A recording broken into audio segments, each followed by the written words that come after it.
I think I'm gonna eat my computer. Maybe it's a good idea I didn't do a high concept stream today. What the fuck? It switched from my HyperX to just some random microphone that apparently doesn't even pick up sound.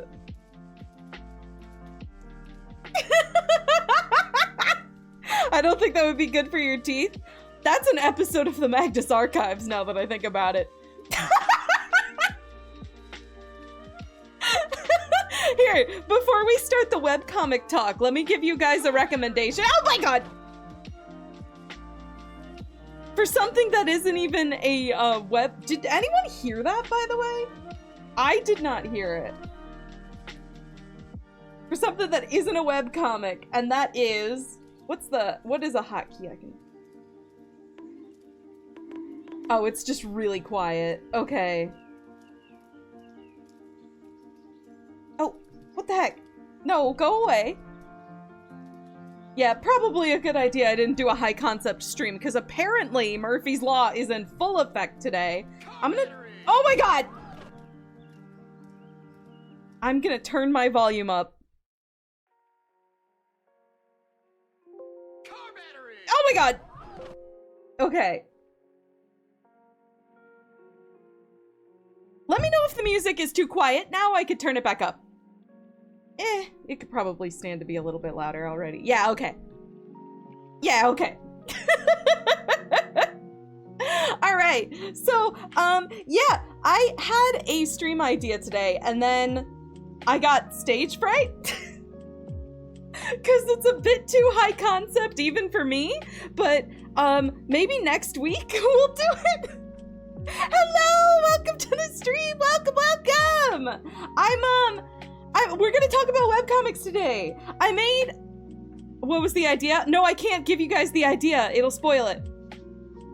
It's actually really important that you guys don't know it's gonna be a high concept stream coming in.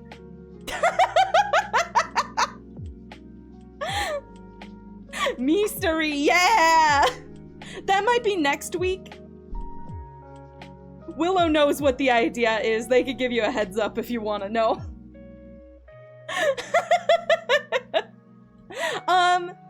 But yeah, I made this presentation like in, I don't know when, sometime in 2013, or 2023?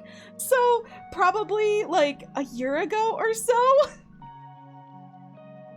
And, I'm going to just run through, and we're going to talk about some of my favorite comics today, because I love webcomics.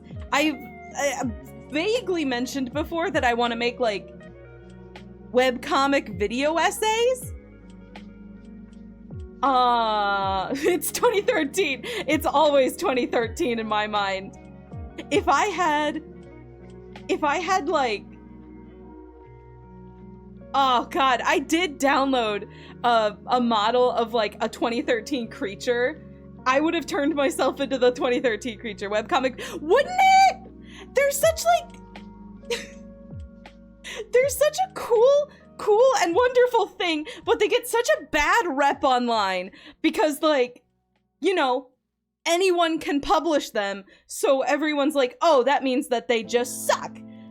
And not only do they, like, not only is it anyone can publish them, but also capitalism's found a way to monetize them. And so, like, specifically, like, Webtoon pushes out a fuck ton of really low quality copy and paste comics, and everyone just goes, ew, webcomics are just the weird power dynamic ship fix that, like, have no substance to them. And it's like, they're really not. They're really not. Webcomics are, they really are. And I guess that's like a thing. Before we go into the comic, I guess I should talk about, I myself am a webcomic author, and Power Pills, my webcomic, is kind of a leftover from the pre-Webtoon webcomic era, back when it was normal to make your own site and, like, have a banner that links to other people's sites, and, like, you post one page a week and no one has a fucking problem with it.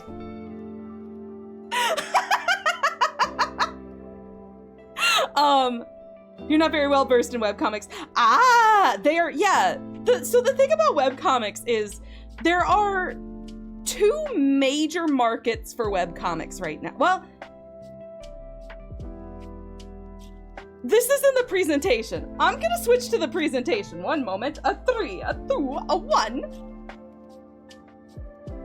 I think my stream deck is, or stream. I think my stream deck is broken. It lost connection from OBS. That's what happened. That's what happened. It lost connection from OBS. Ah! Check this out. I figured out how to do a Google PowerPoint presentation in OBS. It's actually, shout out to the one random Reddit person who went back and answered the question on how to do this like 4 years after the question was asked. This is exactly what I wanted, and no other answer online was giving me the solution. So to the random Reddit user, mwah, you're the best.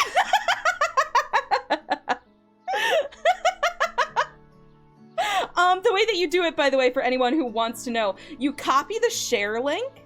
Like, you make it so anyone with the link can view. You copy the sharing link. You change editing in the username, or in the URL, to sharing. Or not sharing, present. So switch from edit to present. Pop it into OBS. Then it'll come up like this. Then, when you left click on it, there's a little thing at the bottom of the menu that says interact. If you pull it up, you can now interact with it. Thank you, random Reddit user. You're the best. I'm going to do so many Google Docs presentations. Now, this probably would have looked a lot nicer, but I gave up on making it halfway through. But, so I really love webcomics. Like I mentioned, I am a webcomic author myself. I have been making webcomics since before Webtoon even was a thing. Power Pills itself started in July 2015, and Webtoon didn't start growing in popularity until like, well, I started posting it January 2016, so there's like a bit of a discrepancy, but it was around the same time. So I have seen both the old webcomic internet and the new webcomic internet. I love webcomics, they're my biggest passion. We'll consider this a trial run for the video essay channel I want to make. I'm definitely going to start with a defense of Webtoon, or webcomics, because webcomics have really, really gotten a bad rep in the West lately. And it... Sorry, the purple hearts showed up right when I closed my eyes, so for a second I thought somehow, when I closed my eyes, my model just shot out a bunch of sweat, and I was like, how the fuck did I do that?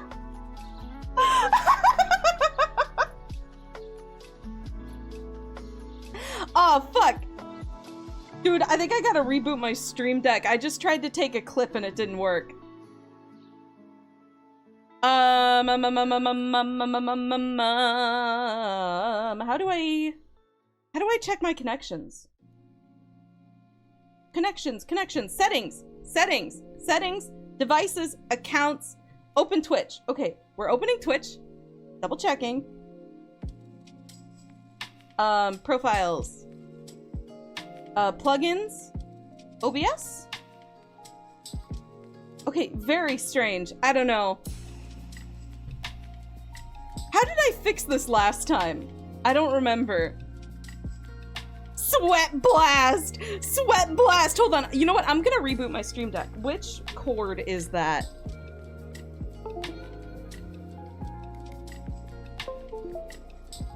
No!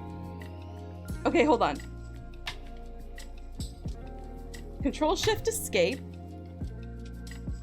What the fuck? No! How dare you? Okay, stream deck in the task manager. Where is it? We're fixing this. I don't care anymore. This is a chill, low-key stream. I'm allowed to have scuff.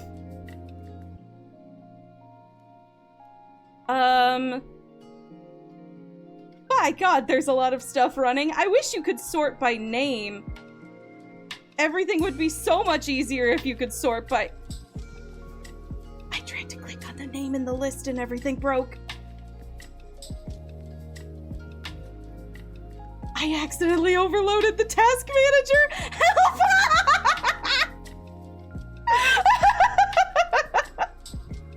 Oh my god, where is the stream deck? How do I turn my stream deck? Ah, I found it!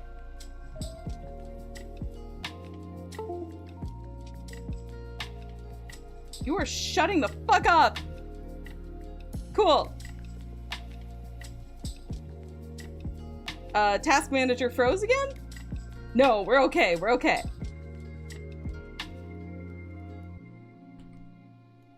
Boop, ba-da-doo.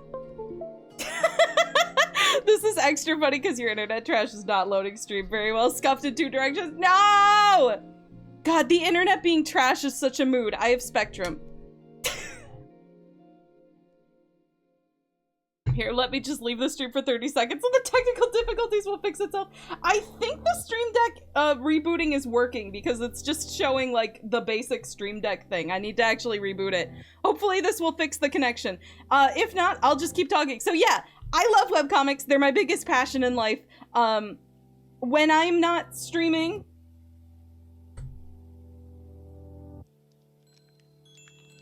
come on, I'm funny button, do your thing.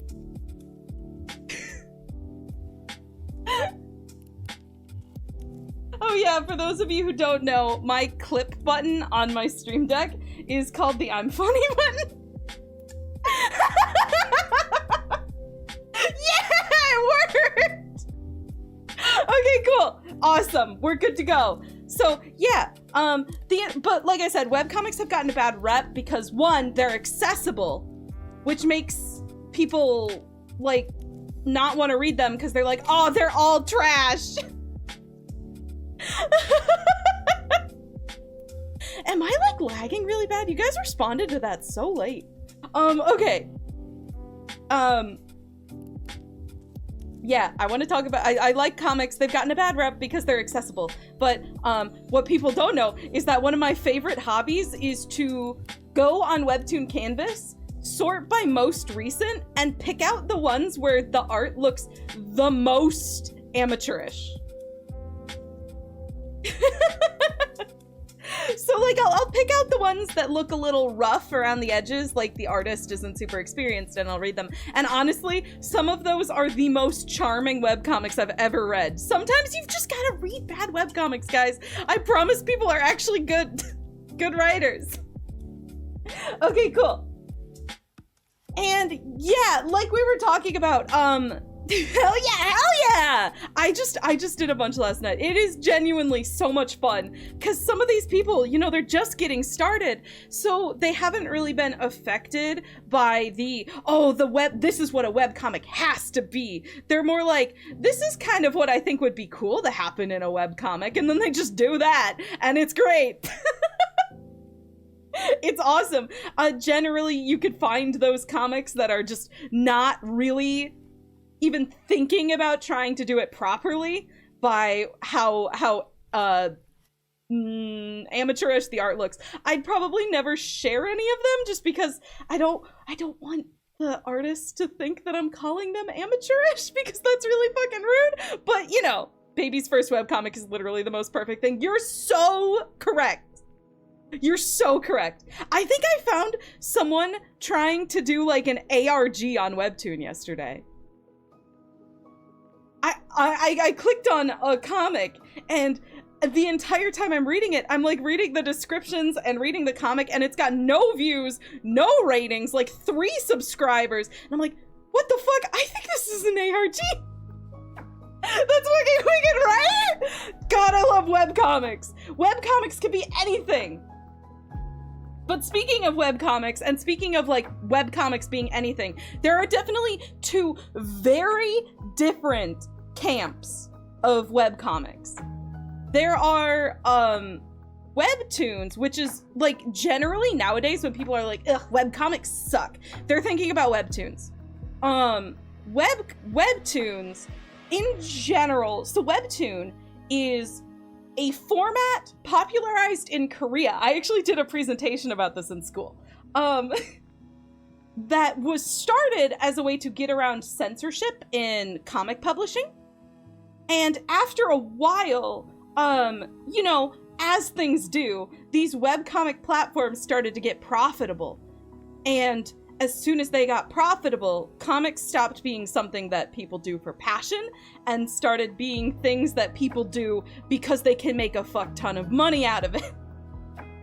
So a lot of webtoons are, like, they make them in big studio houses, and they just kind of go like, oh, this is the genre that's popular right now, let's make like 5 webcomics in that genre, which I can't lie, if I could make comics that fast, it would be the fucking dream.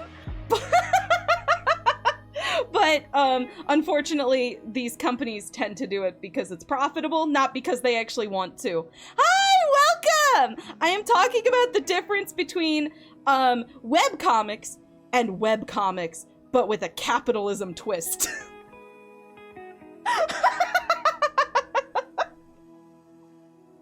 Yeah, fair. Yeah, so, generally that's what I'm talking about. However, when I say webcomics, I am talking about the community that was founded when webcomics were still in its infancy.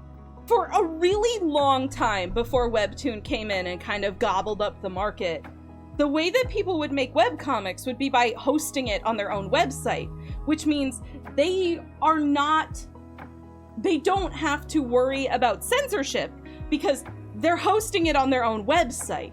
So, like, they could do whatever the hell they want, and they don't have to worry about people censoring them or taking down the comics or anything. So webcomics became a hub for queer creators and creators who generally are not well liked in the publishing industry and will get their books passed over because it's like, well, no one really wants to read a comic with like a trans main character or something, and that's what publishers say. I'm not saying it. Obviously, it's not true because the webcomic online community fucking exploded.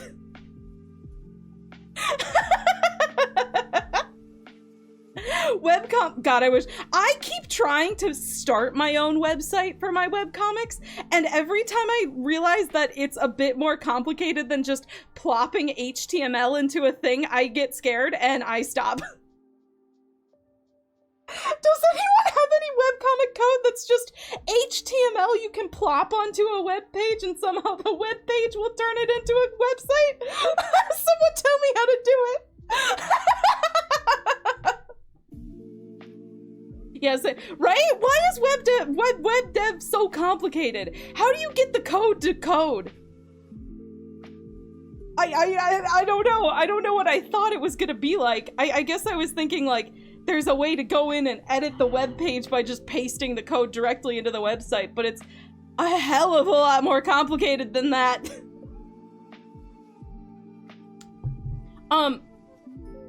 There's a rare book format for NeoCities for the long form, but it's not actually. Yeah! Actually, you know who I think hosts their comic on NeoCities? Ava's Demon. I was reading it yesterday, or not yesterday, a little while ago. It's not actually on this presentation because I read it too recently, but it is a very, very good comic. There is a moment that traumatized me a little bit, I'm not gonna lie, really. Yeah! The way that the URLs are formatted, it reads to me like a NeoCities. I'm not 100% certain that it's a NeoCities, but it looks a lot like NeoCities. Hold on. Here's the Ava's Demon website. Fascinating, yeah! I heard a jingle. I think Jet just came down here, but he hasn't shown his face yet. But yeah, so webcomics are kind of like, they're generally, when I'm talking about webcomics, I'm talking about the self-published, Jet, I don't think so. I think he might have just, I might have just been hearing him come in from outside or something. Because I did hear a door slam. Jet can operate doors. That's a lie. That was my dad. But yeah, so when I talk about webcomics, you're lagging behind a lot. Oh, hold on. Please pause and unpause the stream. You guys responded to stuff that I said like a long time ago. I'm thinking that my stream might have lagged quite a bit. You guys might need to refresh. Hi SB, how's it going? I am talking about the difference between webcomics and webtoons. Mostly caught up now. Wait, okay, if you see this, say hi. I want to test and see how long the lag is.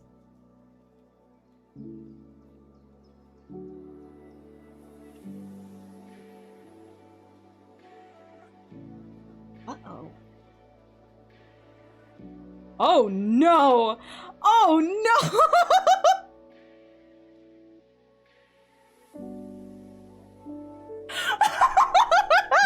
You told me, hi! Bad news. Stream lag. Jet scratching at the door! Jet scratching at the door! Jet scratching at the door! Is there a way for me to fix the lag without splitting the VOD? I don't know if there is. Everyone, please pause and unpause and or refresh the page. In theory, you guys shouldn't get pre-rolls. I think I rolled pre-rolls already. I'm gonna open the door for Jet.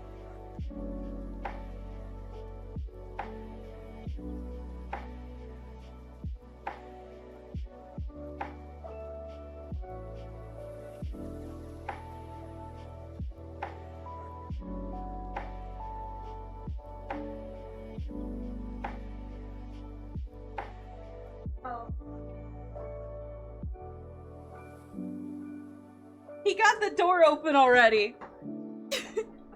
Been pausing and unpausing. It's not. I think it's just. Oh, that sucks. That really sucks. Oh, hey, Doc! Welcome to the stream! Dude, I'm lagging so fucking bad right now. Doc, help! Doc, help! Oh, wait! You responded right away! Oh! Okay, wait, everyone who's lagging, please refresh the page. I think if you come in fresh, the lag is gone.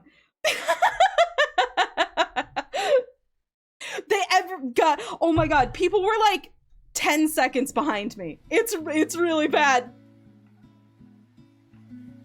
But I'm talking about my favorite webcomics today. I keep getting distracted on this bit.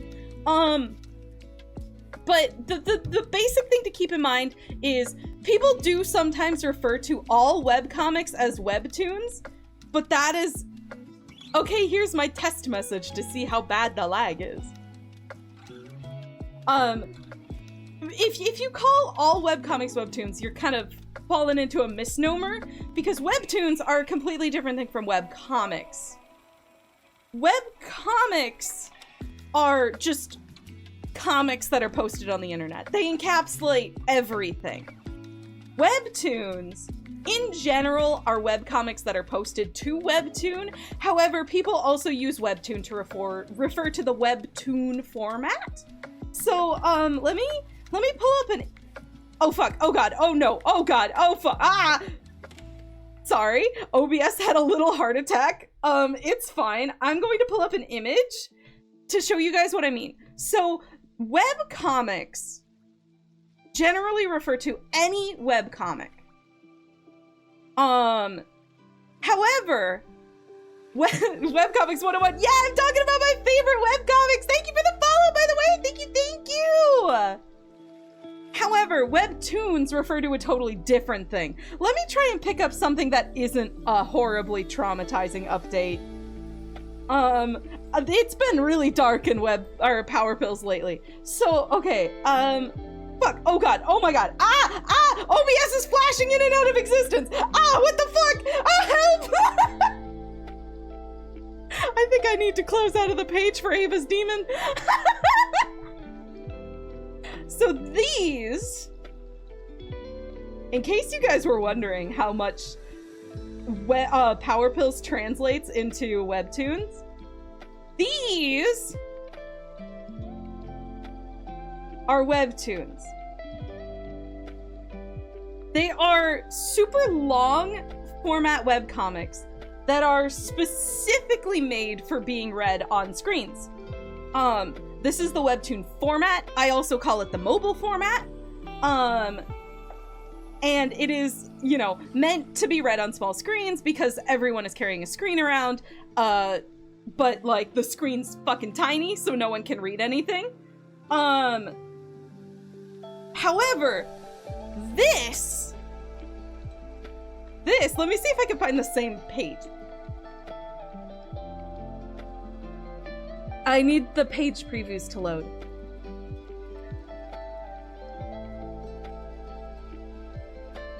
This is not a webtoon. This is a traditional formatted page. Most early webcomics were made formatted like this because the original intent of webcomics was to both mimic comics, but also made with the intent to hopefully, possibly, convert it into a printed comic someday. Like, generally, when I'm talking about early webcomics, these are the things that, like, people wanted. The one good thing the scroll format did was at the start of 1777. I can never, how the fuck do people say that? 1777, fuck. The future of football, god damn it.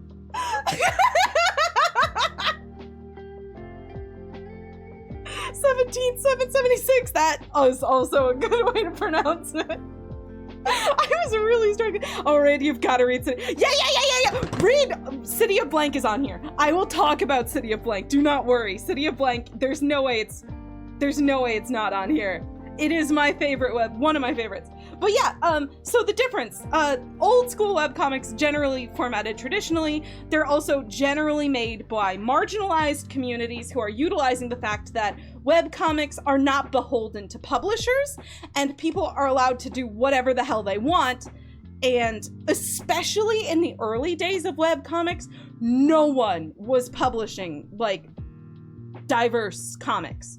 So everyone flocked to the internet to publish their webcomics. And eventually, all of the, as knowledge of the queer community grew, webcomics kind of became a hub, and they became more and more popular because more and more queer readers and creators were flocking to the community. And then Webtoon came in with a sledgehammer and fucking destroyed it all! No, I'm sorry.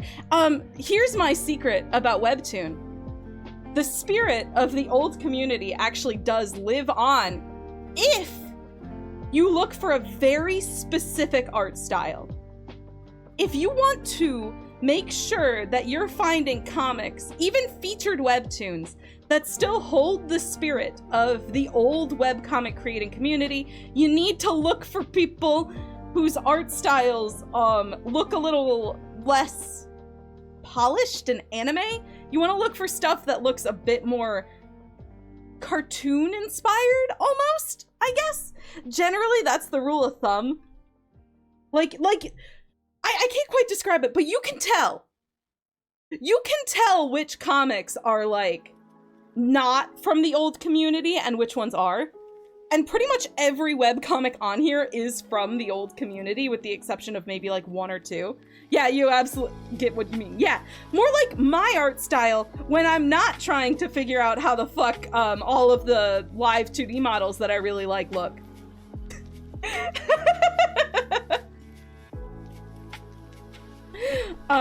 This art style was specifically made to try and mimic all the live 2D models that I like, and my next model is probably going to go more toward the escapist fiction art style because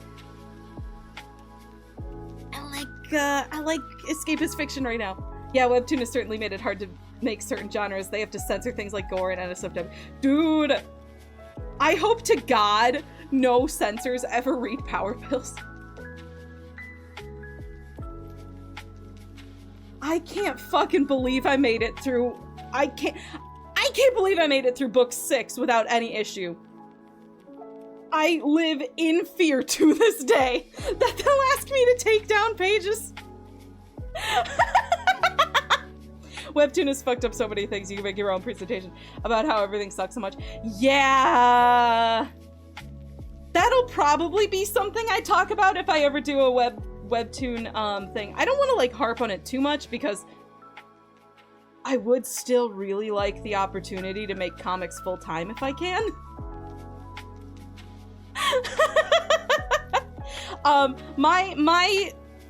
My method is, if I can't make a full-time wage from my comics if Webtoon ever approaches me and I'm still not making even close to a full-time wage, that series is a sacrificial lamb. I'm sorry. I will give up whatever IP I have to in order to get my foot in the door, because it's so fucking hard to get that foot in the door. And that's how they managed to get such exploitative contracts. Because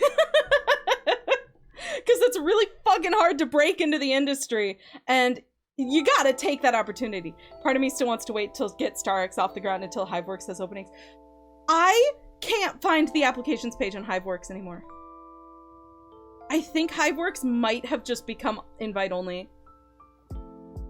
I know that a webcomic I saw posting on Webtoon has stopped uploading on Webtoon and has transferred to Hiveworks within the past year. So they are still inviting comics. They just, I think, are inviting instead of applying. Wait, you came back just in time to hear. I think it is. I can't find the applications page anymore. And All Known Alternatives, which is honestly a pretty good comic. I read it a little bit when it was on Canvas. Moved off of Canvas and onto Hiveworks this year. They have not opened applications, which means that I think it's either invite only or you need connections to pitch. It really sucks. Maybe they'll maybe they'll open them up again someday, but I don't know. I'm probably gonna prep a pitch document just in case. Yeah, I know, it sucks. It's like the one, yeah, I was thinking of pitching Overthrow the Underworld to it, but I think it's invite only right now. They might open up applications again someday in the future, I don't know. I went on the page and I couldn't find the applications page, but I feel like it was pretty well hidden before, so I might just be making stuff up. Do not go off of this. Right, okay, enough ranting. I know the comics are kind of fucked right now, but I should probably actually get into... I wanted to talk about the comics I like. So, despite everything I've said about Webtoon, here's the thing. I do still really like reading Webtoons. What I do is I'll read a comic, and then I will leave it the fuck alone for like a year or two. And then I will come back and re-binge it from the beginning. But I've kind of been burned by independently published webcomics just one time too many, you know? Like, the webcomics, they tend to get dropped. So I've been reading featured Webtoons because the odds of them getting dropped are so much smaller because they're actually getting paid for their work and they are contractually obligated to finish it. So generally, that's what I do. I stick to Webtoon and Hiveworks generally for those reasons. They used to have a whole section about applications and when they opened and what to submit. Goddamn, I know! It's sad. It's so sad. Maybe there's a way to get in. Do they have a Discord or something? I'm terrified of joining Discords. That's super fair. Yeah, that's the one downside about webcomics. You kind of gotta be picky about which independent ones you follow, because unless they've been going for like 3 years straight with no issues, odds are they're probably gonna get dropped and unfinished. But you never know. You never know. Read independent comics if you can. But I have a whole section for regular old webtoons, which remember, are different than webcomics because they're made scroll format and they're published on Webtoon. These are like a very specific type of webcomic. This will be the majority of comics, sorry. One of your favorite webcomics of all time finally announced. It's getting dropped after a year long. It's so sad, isn't it? I had a comic that I really liked called Sharp Zero. And I was even a patron of the author for a really long time. And it it got dropped at some point in like the saddest way, where, you know, updates started spacing out further and further and further until the artist just like vanished off the face of the internet. Never satisfied your beloved. It was even on Hiveworks uploading for 7 days. We are not immune. No one is immune. It's so sad. You remember, you've read Sharp Zero! Dude, Sharp Zero's so fucking good, isn't it? I have the pin from the Kickstarter to get the book published on my bag still. In fact, I even lost it. Like, it fell off one day and I had to buy a replacement, but I have it still. You love supporting independent comics, but man, it's so heartbreaking how many get dropped. It's so true. It's really sad. So good, Hell on Earth. It's been so long. You forgot how much I liked it. I'm so glad you've heard of Sharp Zero. It's so fucking good. I'm so sad it's gone, man.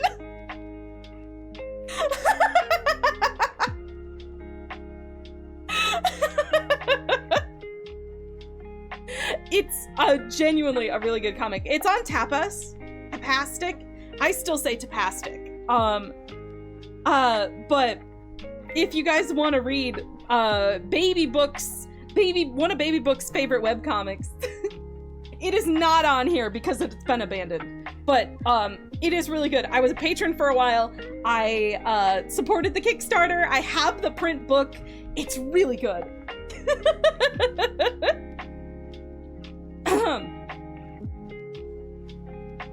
Oh yeah, okay. I probably should have double checked. Okay. Oh my god, it's still abandonment issues book for webcomics.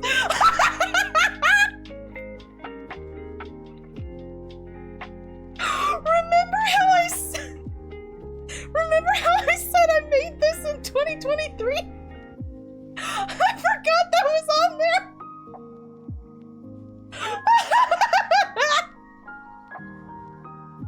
Putting up Sharp Zero to get blasted in the past immediately. Wow, this was one of the earliest webcomics. It's so good! It's so fucking good! I used to read comics exclusively on Tapastic. Eventually I stopped. I don't know why. I think it's probably because they started revamping their site and it was like, eh. I don't really remember why I swapped from Tapastic to Webtoons. Oh, no, of course, I fucking know why. It's because my comic has 50,000 readers on Webtoons and 500 on Tapastic. That's gonna build brand loyalty with anyone.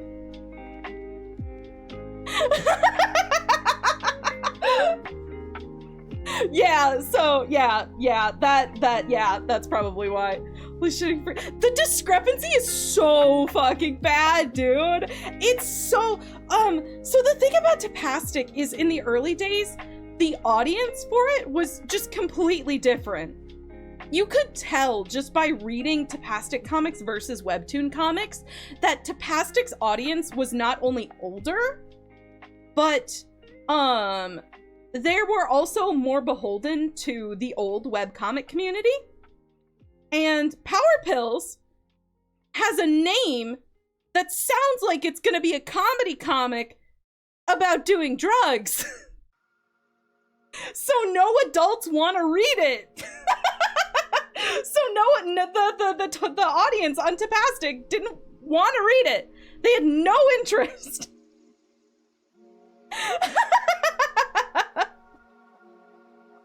Tapastic to me is like 90% romance comics.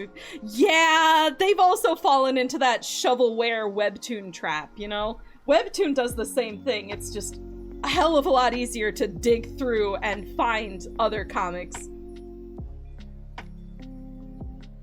Let's get into the comics. God, I miss Smack Jeeves. Dude, Smack Jeeves. I used to read on Smack Jeeves. Anyone read Rain LGBT? That was one of the first webcomics I read, and it's so cute. It's so good. Not Even Bones. Yeah! Seems like Tapastic has been leaning a lot more into romance these days. Yeah. Honestly, wonder what Tapastic exclusively contracts.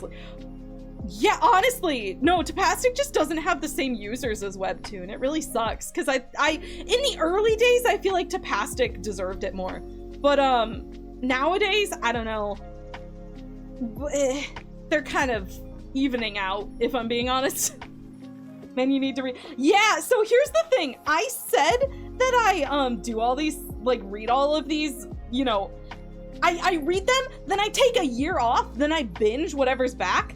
I've read maybe like 2 episodes of the final season. I haven't finished it yet. This is probably my favorite art style of the 3 seasons though. It's so fucking good, man. Wait, Rain? Yeah.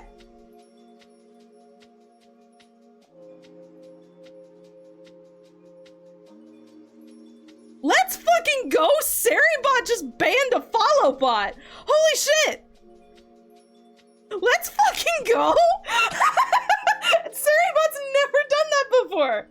Okay, so Not Even Bones. Not Even Bones is such a good comic. A lot of these, I'm gonna say, are probably targeted more toward adults, which makes sense because I am an adult.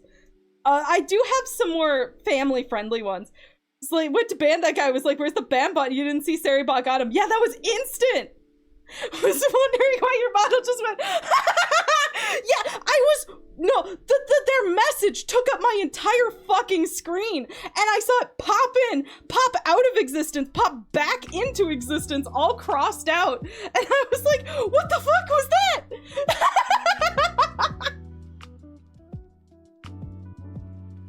That was Seribot getting it. Yeah, because I can see the message because it's been deleted, like in mod view. It was such a long message. Do you guys want a dramatic reading? Hello, I'm sorry for bothering you. I want to offer a promotion of your channel. Viewers, followers, views, chatbots, etc. The price is lower than any competitor. The quality is guaranteed to be the best. Flexible and convenient order management, battle chat panel, everything in your hands. A huge number of custom settings. Go to, and then they get cut off by Seribot. We're getting banned. It was such a fucking long message. The world's saddest, right? They fucking start with an apology. It's so fucking funny.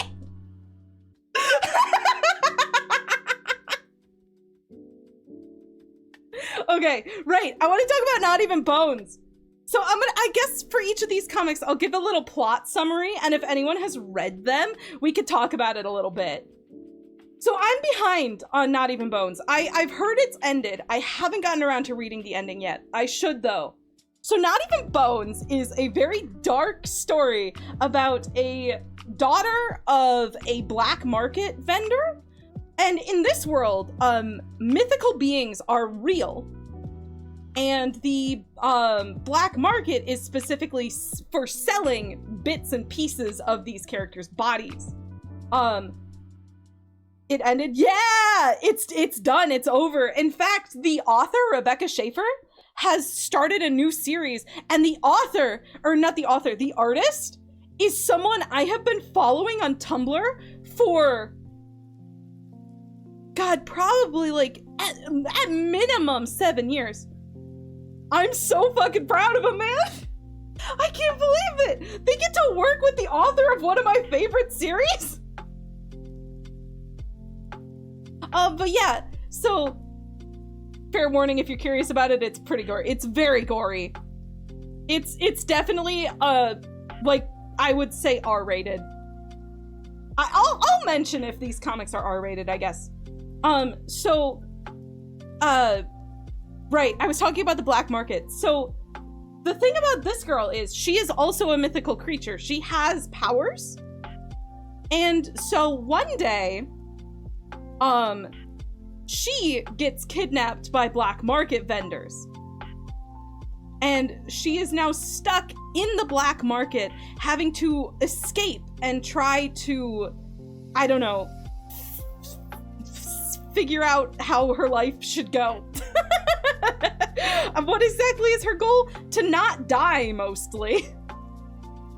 And she teams up with, I can't say who she teams up with, because I think it's kind of a spoiler considering how long it takes her to get together with this guy, but I really like him. He's a really fun character. Figure out how to fucking survive. Yeah, basically. Just don't die, that's the goal. I don't like the way that, sorry, this is like clipping. I'm gonna move it up. I don't like the way that the bubble is touching the bottom of the screen. He's so cool. He's so cool. He's such a fun character. All of the characters in the story are really cool. It's a really fun romp, and I think if you're okay with like darker, gorier comics, this is a really good one. Highly recommend. It's done. I don't know if it's going under Fast Pass. You guys better fucking read it before it goes under Fast Pass. Next up, Castle Swimmer! This is like completely different. I should have organized these. People who've read both will know how funny it is to put those two next to each other. Castle Swimmer, yay! Castle Swimmer is such a cute story. I'm gonna be honest, I put off reading it for a really long time, and I don't know why I did, because I was a mermaid girl when I was a kid. Like, I was one of those girls who would, like, do spells she found on YouTube to try and turn herself into a mermaid. So, like, Castle Swimmer is just such a cute comic. This is another one that really, you can really feel the spirit of old webcomics in it. It is a very LGBT-friendly comic. There are multiple, well, I don't know. I know for a fact that there is at least one trans character. The main ship is gay. There's gotta be more than that. I can't remember. It's Not Even Boast is an extremely dark, gory story about a girl trying to murder to survive. And then Castle Swimmer is the really cute gay mermaid story. Yeah! Although, there is murder in it. There is murder in it. So Castle Swimmer, there's a lesbian pairing now. Oh, all right! I knew I had to be missing something. Like, wait! Isn't one of the witches asexual?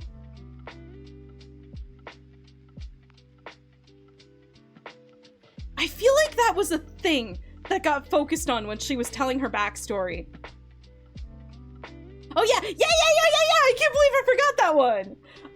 So Ace, yeah! And she's such a cool character too.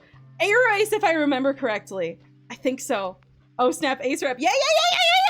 This is what I mean when I say that I was nodding so fast that VTube Studio didn't pick it up. This is what I mean when I say that webcomics have just generally been a very LGBT friendly community. So many of these comics are so gay. Because it's just, Not Even Bones is not, and that makes sense. Is it? Are there any gay characters in Not Even Bones? Maybe. But the author is like a proper author, not a webcomic author. Like she writes books and someone else has adapted the story into a webcomic. Like it's an adaptation of a book. I don't know how many webcomics out there are like that, but it's neat, but also very clearly not a part of that super LGBT friendly community. Oh shit, for real. Yeah. You can actually read a bunch of Rebecca Schaeffer's books. If you like Not Even Bones, you'd probably like some of the other ones. I don't know if any of them are in audiobook form. I've been trying to rent a bunch of audiobooks lately to listen while I draw, because YouTube really has gotten it in their heads that I want to watch a bunch of shoveled out slop drama videos. I'm like, no. I watched like I watch maybe one video per crisis to see what's going on, and that's it. Could have sworn, fuck, was it the siren? The siren and Not Even Bones. Could have sworn that guy was MB in some way. Oh, that's possible. Like, I said it, and then it immediately felt wrong. So there must be something in there that I forgot.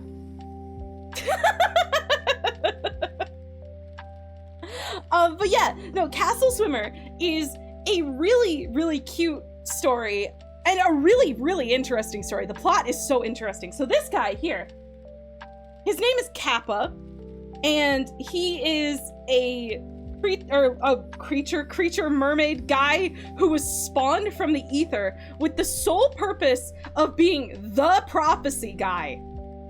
He is the guy in all the prophecies in the ocean. And they live in like this really creepy world where, when I say creepy, I mean like they are under the ocean and you cannot swim up to the top. You can't, there is no surface to the water. Which is such a cool concept. God, Castle Swimmer's such a cool comic.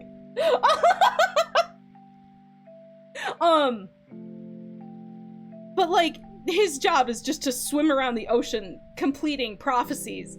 And one day, he stumbles into a camp of cursed shark mermaids who have been prophesized to kill him.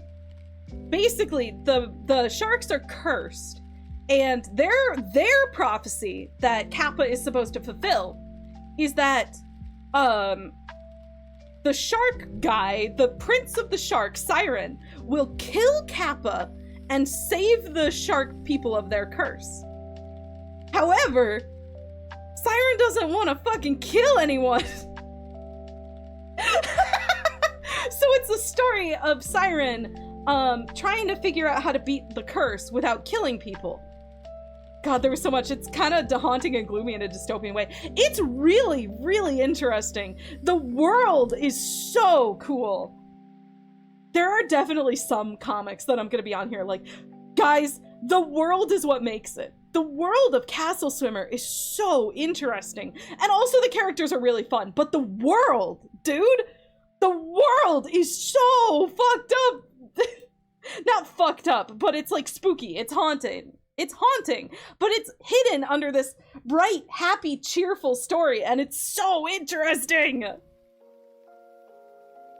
Go read Castle Swimmer.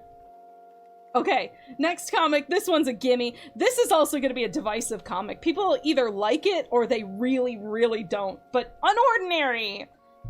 Unordinary, fun fact, part of the reason why Power Pills became so popular was I joined Webtoon right after a massive contest specifically trying to bring superhero fans onto the site ended.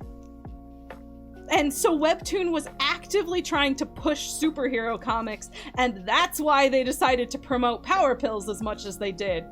Like, if I hadn't joined at that exact time, my comic would probably be floundering at around like 100 subscribers, you know? Yeah, you're very conflicted about Unordinary. I love Unordinary. So Unordinary is what won that superhero contest, which is interesting because it's actually not a classical superhero. It's a lot more like, sorry, my throat's getting kind of raw. I really need to get used to talking this much again.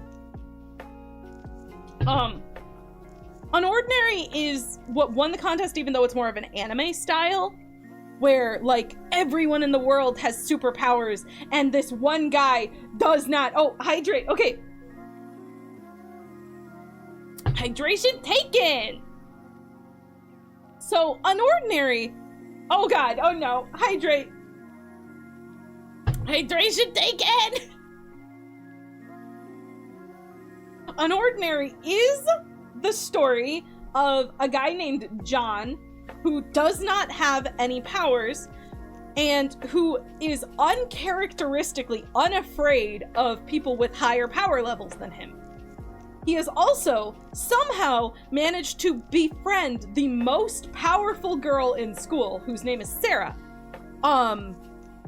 And in the story, so I'm gonna be real here. The plot of the story is not really the reason why I like it.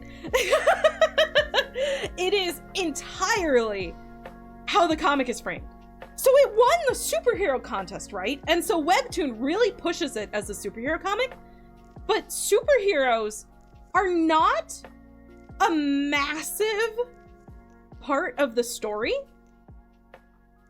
They're like mentioned in the background, but they're used to further the development of the world. Remember how I said a lot of these comics are going to be in here because I love the world building so much?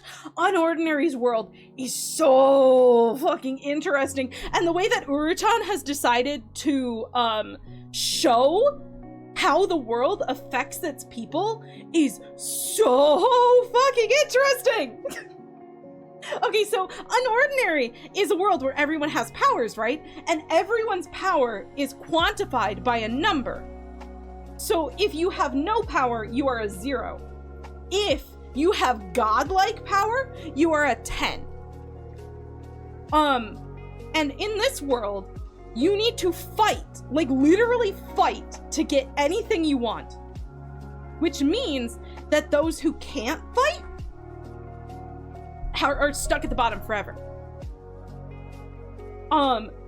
Which makes the fact that John has no power and is able to fight really interesting, because people without powers aren't supposed to be able to do that. And that pisses off the high-powered individuals in the school, especially a guy named Arlo, who is determined to take fist fight the— No! You're not— Randy. If you haven't read the comic yet, the first episode is 2 characters fighting over a slice of cake using their powers.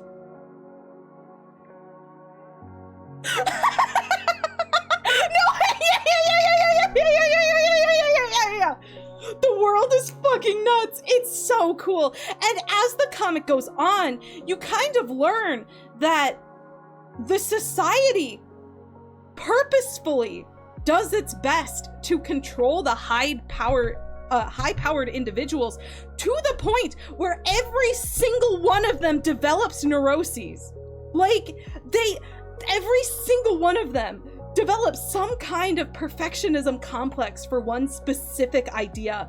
And, it's because they're trying to make sure that the high-powered individuals stay under their control, because they want to keep the world as regimented and in this way where the powerful get more powerful. And in a way, it's kind of like a genetic sort of thing, because you inherit the powers from your parents, and like the world is trying to— the people who are in power want to stay in power. So when a bunch of high-powered individuals start becoming superheroes because they read a book talking about the unfair treatment of those without powers, and like how these high-powered individuals could be role models, it upsets the entire fucking world. So all of these super high-powered individuals keep getting killed off, and they don't know how,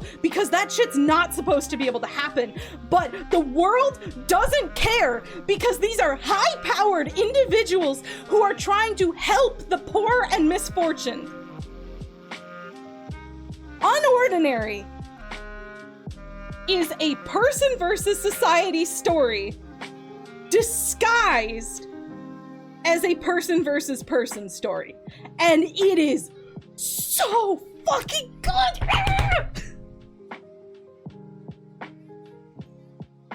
Every single character, yes, even Arlo, they have glimmers of starting to understand how fucked their society is, and I want them to figure it out and fix their society so fucking bad. The story does have its issues, like it's not the best plot all the time, it gets slow sometimes, it's a little rough to read, but honestly, I've never had any issues with the pacing, but I think it's also just, you know, I like to binge, and like, when I get bored, I tend to speed up. That's why I like reading more than I like watching stuff. Because if I'm like, this part's not jiving with me, I just kind of skim through it. I can control the pace. That's why I like reading. So, Unordinary, yeah. So a lot of people have issues with the pacing. A lot of people have issues with the character development of John specifically. However, my personal opinion is if you think that like John is too bad of a person to keep reading the comic, you guys are really not trying to understand him as a character. You adore Arlo, he's everything to me, and Remy's little trio are the only reason you will still keep. Dude, I love Remy! Remy's so adorable. She's my favorite character. I love her. She's so good. John is so interesting to me. John, I'm not gonna lie. I'm almost the opposite. Like, I love every single character in this story. They all, to me at least, feel so grounded in reality and their own motivations. And they want to be good people so fucking bad, but the world keeps forcing them to be terrible individuals, and you want to root for them so bad. John makes me so fucking bad. You don't think he's a bad person. You just hate how he keeps going around in circles. See, I don't know. I kind of like it. I don't know. Yeah, I think that's where the comic's gonna get the most derisive. Some people really love John's progression. I really love John's progression. But some people do not. And, like, if you're one of those people who does not like a circular progression sort of thing, you're not gonna like Unordinary, probably. Because John is the main character. Yeah, it's really a matter of taste. It's really a matter of taste. That's what I'm gonna say. Read Unordinary. If you don't like it, there's no shame in not reading it. There's a lot of people who don't like it. You just find it funny how John's hair changes with his mood. Dude! His gelled hair is so fucking bad. I like this style the best, I think. The mix between his gelled hair and his, like, really scraggly hair. I really like this one. But yeah, no, Unordinary, I fucking love Unordinary pretty much entirely because of how much I like the characters. So I guess that's the thing. If you're the type of person who wants to see people get better and you really, really, really connect with characters and you're the type of person to give like first, second, third chances, you're gonna love Unordinary. If you're not, you probably won't. I'm the type of person who gives people way too many chances before I, do anything about it. So Unordinary's kind of made for me. Oh, so this is gonna kill you. I recommend giving it a shot. You never know. If you like it, it's gonna change your fucking life. If you don't, it's just gonna be a meh. Like, I don't know. How would people who don't like Unordinary rate it? Like somewhere between a 5 or a 7 out of 10, maybe? Cursed Princess Club! Unfortunately, this one just went under Fast Pass, so you guys probably aren't going to be able to read it unless you are okay with paying the money for it. I can't lie, I have paid for Fast Pass, or like Daily Pass for all of this stuff. As soon as I learned that if you pay for Daily Pass, you get the episodes forever, I stopped being mad about the concept. I was like, oh, okay, as long as I can read it forever once I pay for it, you know? Yeah, it costs money. Dang, I think Fast Pass hit. I think so. One sec, let me try. Because I paid for Fast Pass on Bastard, Siren's Lament. What's the other one? Luff, but that's because I want to do a video essay on Luff. Oh, also, probably Freaking Romance, because I wanted to do a video essay on Freaking Romance. Cursed Princess Club. Yeah, it's under Fast Pass already. Fast Pass is free if you read it daily, 1 episode daily. Yeah, I fucking hate, like, the Fast Pass sucks, but it's not super expensive to read it if you want to buy Daily Pass. If you read, like, 1 or 2 episodes, like, 5 episodes a day or something. I don't know how much they cost exactly, but I would say it's probably cheaper than buying it as a print book. However, Cursed Princess Club does have a print book. So if you would rather make 100% certain that your money goes to the author, you could buy it, or you could see if your local library has it.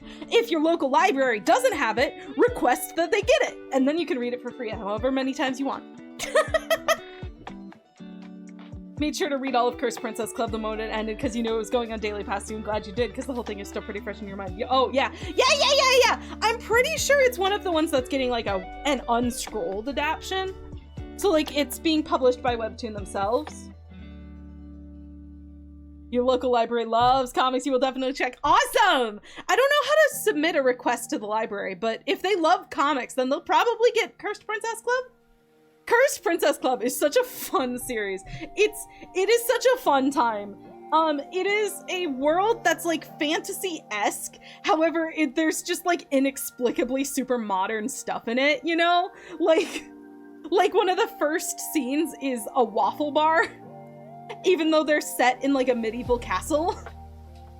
Cursed Princess Club is one of the best stories. Cursed Princess Club is so good. And it took me so long to get into it because the art style's kind of rough at the start. I can't lie. I feel bad about how long it took me to get into it. Because the art gets really good. Look, this is from the end of the comic. The art style is absolutely amazing by the end. I'm fucking telling you guys. Okay. If you haven't started a comic and you're an artist, start a comic.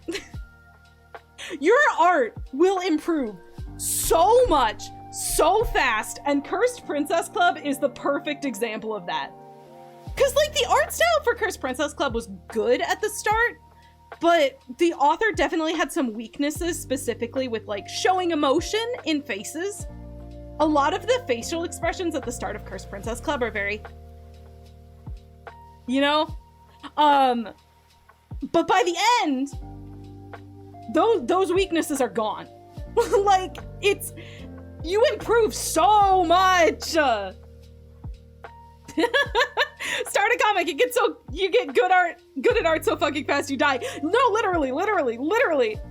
Looks like Sailor Moon, that's so funny. Wait, at the start? Does it?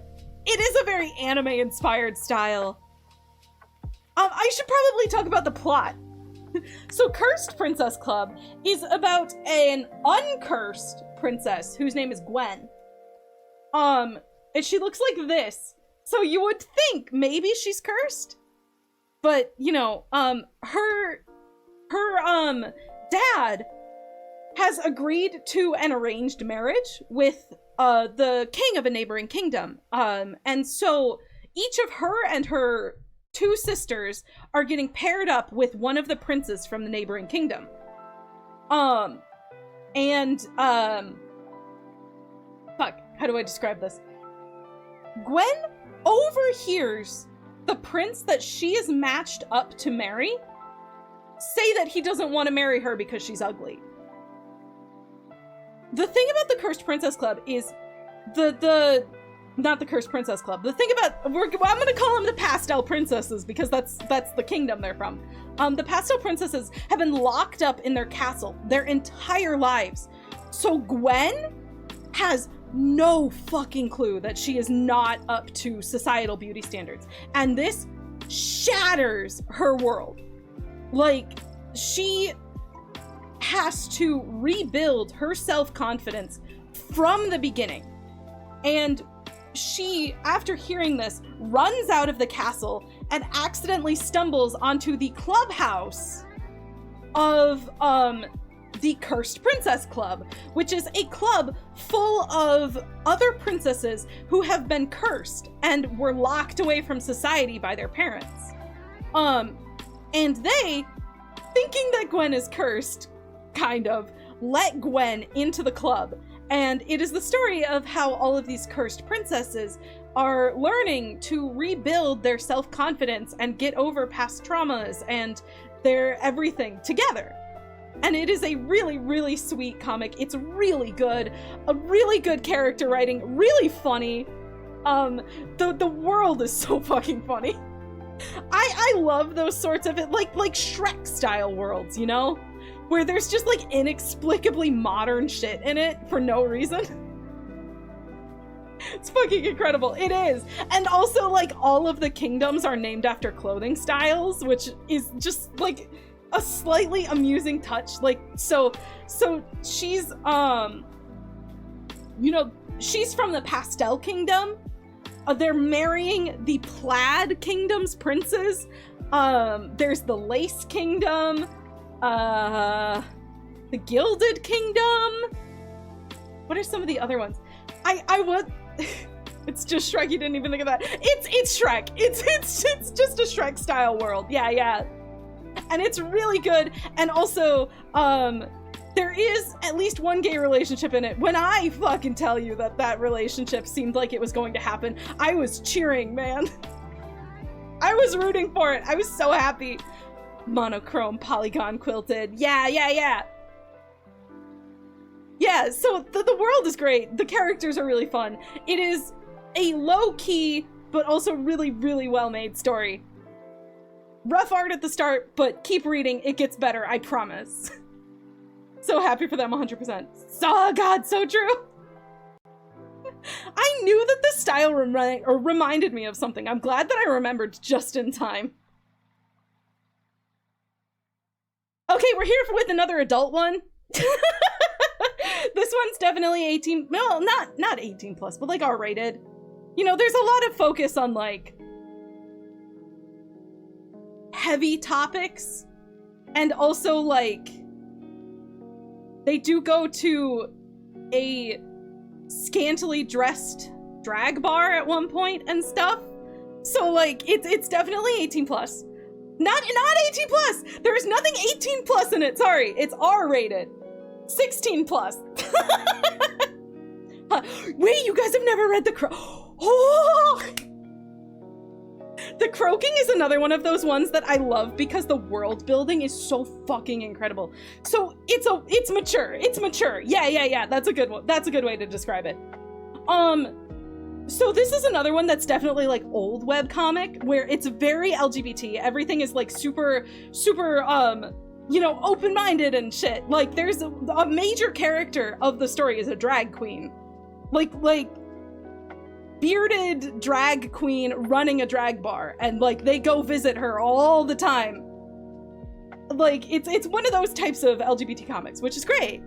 It's another featured comic with the spirit of old world webcomics. You're learning so much today. I fucking love this story. This is another one where the world building is so good. So in this world, obviously, all humans are born with wings. And when I tell you how much work has gone into this world, it's fucking amazing how much the author has thought of. So like all of their dorms open from the outside, and like things like dying of falling or losing your wings is a massive taboo, and like driving a car is seen as appropriation of something that like really only flightless birds need to do, and like it's shit like that. And like the author even has like a demonstration of how shirts work in this world and shit. Like they've put so much thought into this world building, and it's so good. It makes the story so good. Oh, what? Yeah. It's so cool. So the story of the Croaking is a ways back.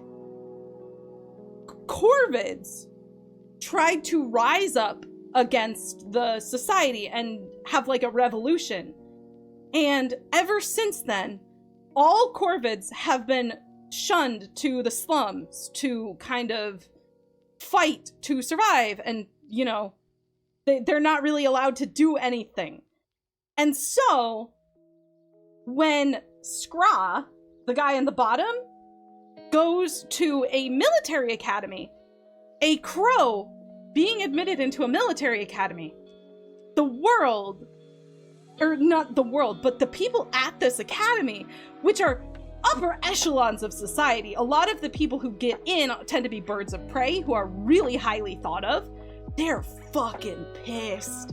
And so it's kind of the story of 3 characters who are not normally admitted into these military academies. Scraw, the crow, Kai, the osprey, and fuck, what's her name? Oh my god, she's one of my favorite characters. What's her name? They even considered the species of... Yeah. So, fuck, what is her name? She's a kestrel. Oh my god, she's one of my favorite characters. It's been a while since I've read this story. Oh my god. Dude, does this... Ree! Her name is Ree! Oh, that's another thing. Have you guys noticed? This is another world building thing. All of their names sound similar to bird calls. They're Scraw, Kai, and Ree.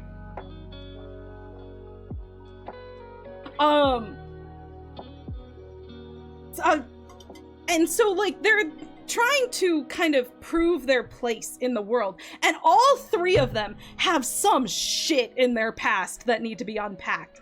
In fact, like, Kai, specifically, I swear his name is Kai, right? Yeah, Kai.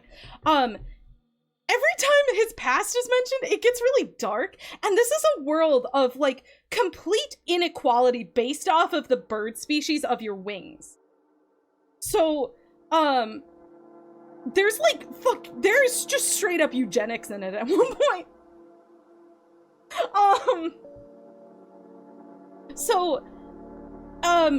Scraw learns that there is something that the crows are searching for called the croaking, which is considered a weapon of mass destruction. And these 3 do their best to try and stop it. And as they try and find the croaking, they start to uncover the extent to how fucked up their society is. Like, they discover not just how badly the corvids have been treated, but, like, what the government does to corvids when they get, you know, to a certain life status or whatever, and, like, how even the highest members of society are, and, like, how the characters are treated when they're, like, realized to be a mix of 2 different bird species. Like, it is a heavily segmented, heavily eugenics-based society, and it is such a dark story, but it is so good! Basically, it's really hard to describe the plot of this story without giving too much away. However, the world building in and of itself is so fascinating that I highly recommend giving it a read. Like, I promise the plot is worth it. Like, I promise the plot is worth it. Please read The Croaking. Please. Please, it's so good.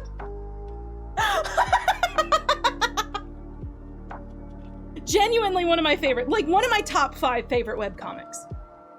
I also made the horrible decision of reading it on a plane. And when one of the characters comes out in, like, the most revealing outfit I've ever seen, I was like, oh god, oh fuck, oh no, who's looking?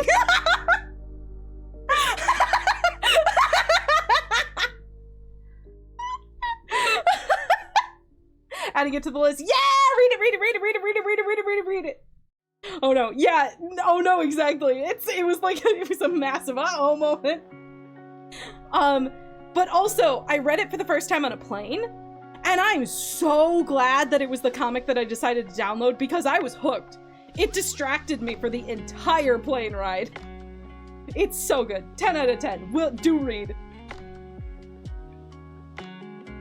And now, wait, the same fucking thing happened with Not Even Bones! It's even a mermaid comic!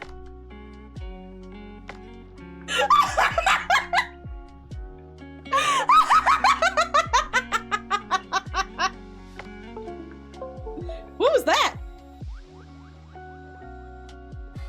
What disconnected? You can't keep doing this! I should have sorted these! The mermaid section, oh my god. These are the only 2 mermaid comics. I swear, those might have been the only 2 mature webtoons too. Siren's Lament! Also a Daily Pass comic. It is so good. If you are a mermaid girl, you'll fucking love this comic. It's so good. You can't distract us from your ordering shenanigans by unplugging something. I don't know what unplugged. I genuinely have no idea. So, Siren's Lament, right? It is the story of a world where mermaids are real and they were created by a curse where if you are kissed by a siren, that siren gets turned into a human and the human gets turned into a siren, but when you turn into a siren, you lose all of your memories. It's framed as a way to get a second chance and start your life over. Siren's Lament was awesome. You don't remember it well, though. You remember staying up until 5 a.m. to read. It's so good! It's so good! I'm gonna be real here. So, I've been reading Eternal Nocturnal. Siren's Lament is so much better. I like Eternal Nocturnal. I think it's good. This is fucking incredible. Yeah, you remember liking season 1 of the comic, but you gave up partway into season 2 and you don't remember why. Things do start to get really depressing in season 2.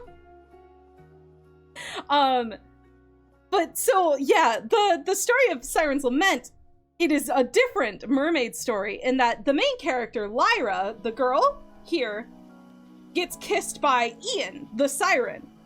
But instead of just losing her memories and turning into a siren, the curse gets split between the 2 of them. So, Lyra is now half mermaid and slowly becoming more and more mermaid. So they only become mermaids when they go into water at this point because the curse is split between the 2 of them. And her memories are slowly fading away. So her and Ian are trying to find a way to break the curse before she loses all of her memories. Because although Ian thought that she was heartbroken and she wanted to start her life over, she personally perceived her heartbrokenness as temporary because she has unrequited love for a childhood crush who she still wants to be with no matter what happens between the 2 of them. And you discover this world of sirens and also Tua and Pele, who are the best characters in the entire story. God, I fucking love them so much. I think I was more excited when their story came to a close than I was when the actual main story came to a close. Yeah, Eternal Nocturnal's pretty good, but it's less. Yeah, I think the problem with Eternal Nocturnal is it's taking too long for the main character to learn about the magic. I think the reason why Siren's Lament is so good is because the main character learns about the magic right away, and so the entire story is focused on it. You remember those 2? They're so good. Tua and Pele they make the series. Tua is this like super laid back surfer dude type who likes to tell stories, and he's really energetic and super happy. And Pele is this very grumpy, seemingly like she fucking hates being a mermaid, and she hasn't been able to find anyone to turn back into a human yet. So she's fucking miserable, and Tua won't leave her the fuck alone. So it's like the super grumpy character with the super ray of sunshine character, and they're very fun. But yeah, the story is really good. Really, really good. It's under Fast Pass right now. I don't think it's been printed yet, but when I say it is well worth your money, it is so worth your money.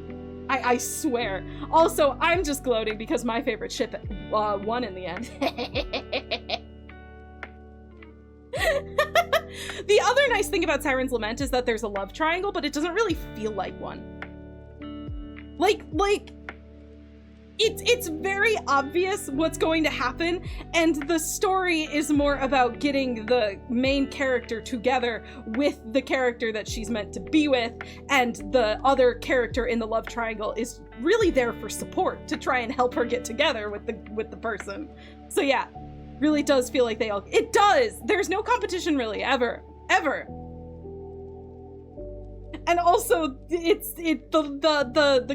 competitive love interest has some weird.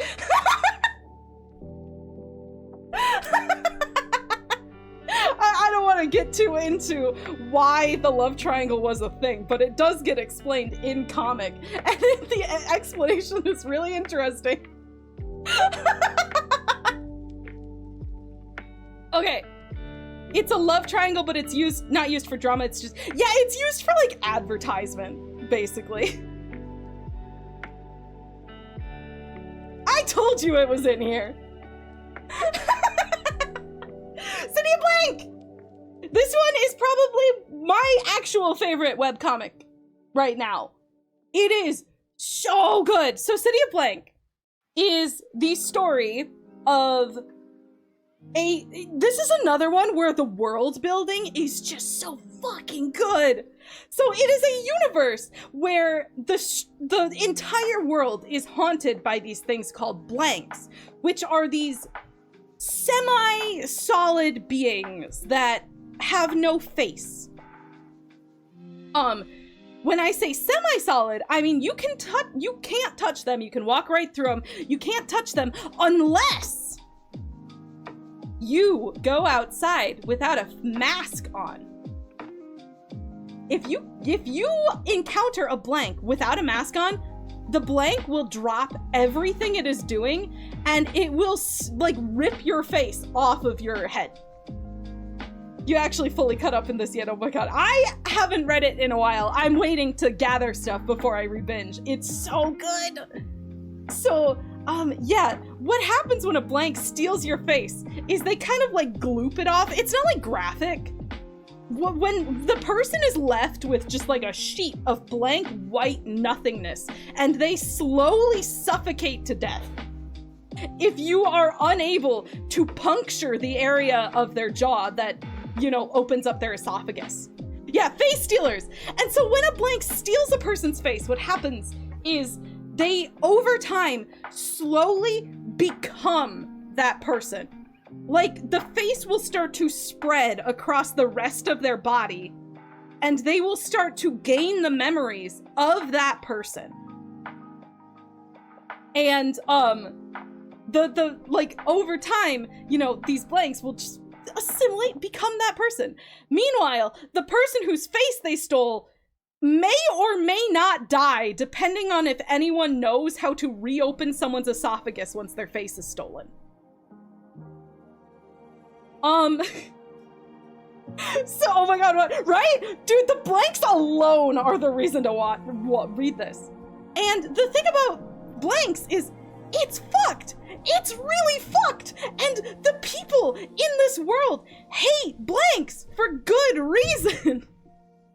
Because, like, when they steal the face, they're becoming your potentially dead loved one. So in this world, there are active bounties for any blank who has stolen a face and is becoming someone. And so over time, like, you know, blanks who have stolen a face and who weren't, you know, killed for it or had their face taken back have to go into hiding until they're fully developed and are able to integrate into society while still hiding. The thing about blanks is, before they steal a face, they are completely non-sentient. So they don't have any memories of anything. They are literally not to blame for stealing someone's face because they literally didn't know they were doing it. But they still get blamed for it because, you know, they still potentially killed someone by stealing their face. And it is so good. And, like, that's not even the main plot. I'm not even joking. So the main plot, they're animals. They follow their instincts. Yep. Yeah. the main plot follows a guy named Rex, whose older brother is a blank scientist. Like, he went to study blanks in like a specific area. I don't know if the place where he went is a spoiler or not. And whatever he learned while he was researching blanks, he was killed for it. And now, his brother, Rex, has to try and figure out what the fuck his brother learned. And as the plot's so good, the plot is this comic is fucking incredible. It does not get the attention it deserves. It's so good. Also, the author is on Tumblr if you want to talk to them. It's 66 Shark Teeth, I think. Yeah, no, incredible comic, incredible world building, really good plot. I can't give away too much because it is a mystery plot. So, like, you know, whatever he learns, it leads him into a city where he runs into someone who is training to become a blank hunter, and Liz is probably my favorite character in the entire story. You know, over time, as he's uncovering this conspiracy, more and more and more of the world start to kind of train in on him and try and hunt him down to stop him from getting the knowledge that they desperately want. And like, he's got, if I remember correctly, he's got both sides of the world against him. He has the blanks who are in hiding and slowly developing into real people. And he also has, like, the human society who are also against him. So he's just fucked. The characters are all so complicated, they make me insane. Oh my god, it's so good, it's so good, it's so good. There's a dog, by the way, if you need any more reason to read it. Rex has like a little Rottweiler. It's in a way, it's a handy, what's the word? Fuck, what's the word? Dog that helps disabled people.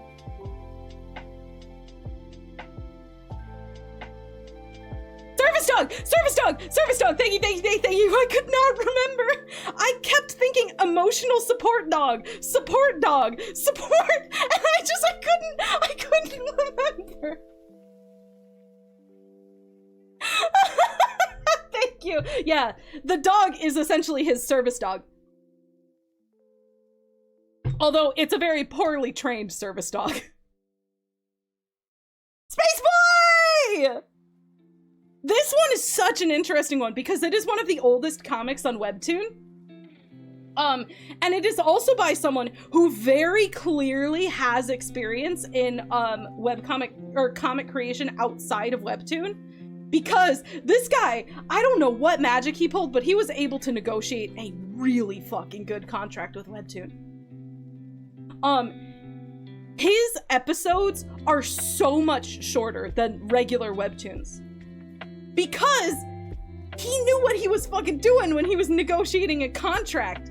Like, it's so clear that he said, I'm doing 40 panels a week and no more, you know? And you know what?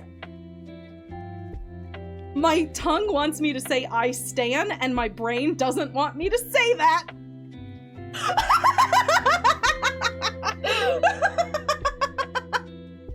Yeah, good for him! So Space Boy is a really interesting story in that, good for him, holy shit, yeah!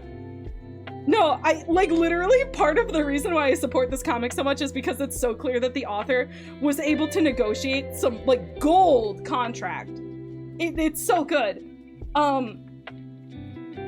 So, Space Boy is the story of, Amy, who is a girl who has, like, you know, fictionalized synesthesia. It's not like actual synesthesia, it's similar. Where when she looks at people, she can kind of taste the way that their personalities are. And she goes into regular high school after, okay, wait, hold on, I need to back up a little bit.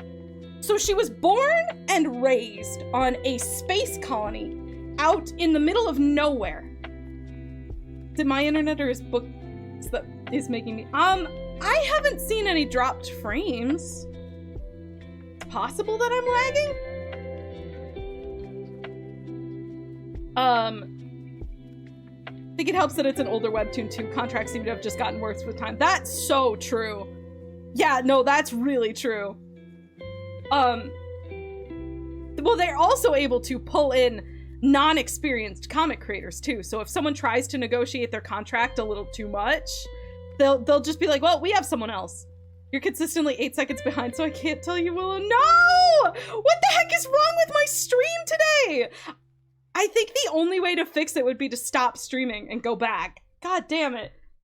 Okay, well, so Space Boy is the story of Amy, a girl who can taste people's personalities. She was born in the middle of space, like with no other people around, on a space colony. They do mining and they mine the energy, the super rare energy resource that allows for deep space travel. I really should have restarted the stream. That's probably the reason. So, Amy, her father was a miner on this mining colony, and he gets fired one day. And because this colony specifically exists to mine, they can't stay.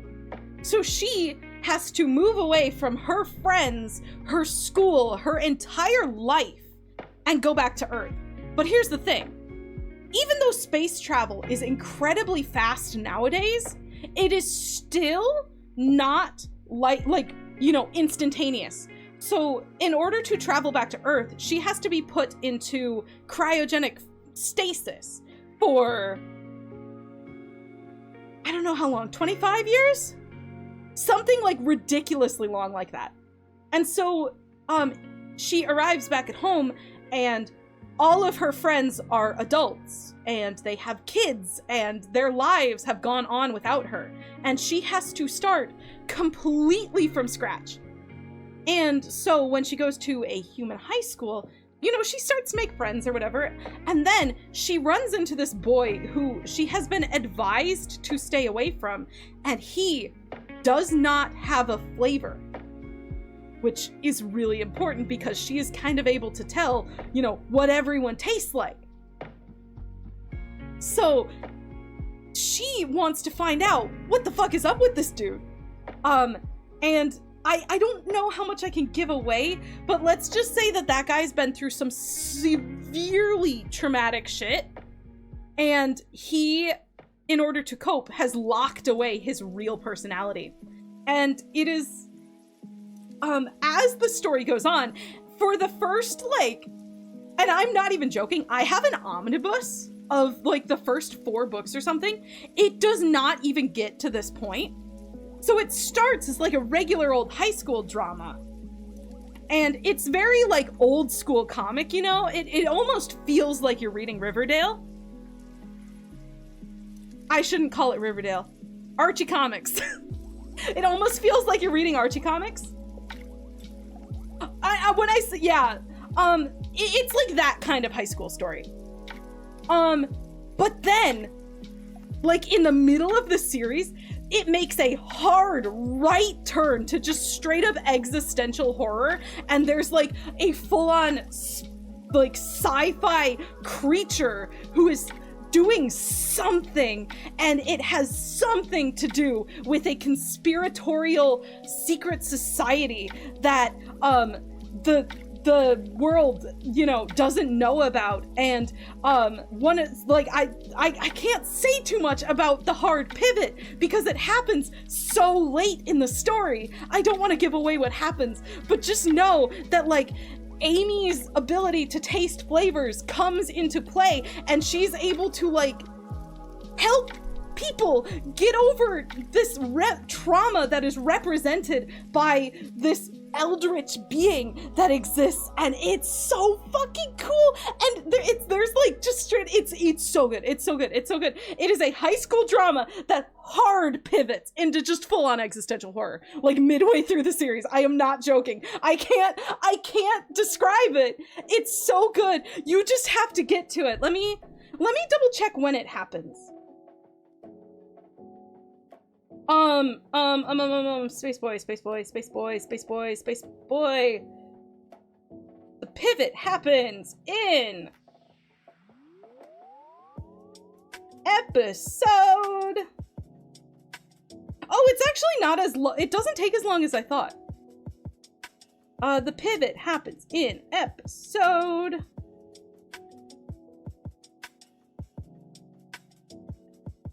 Good Lord, when does it happen?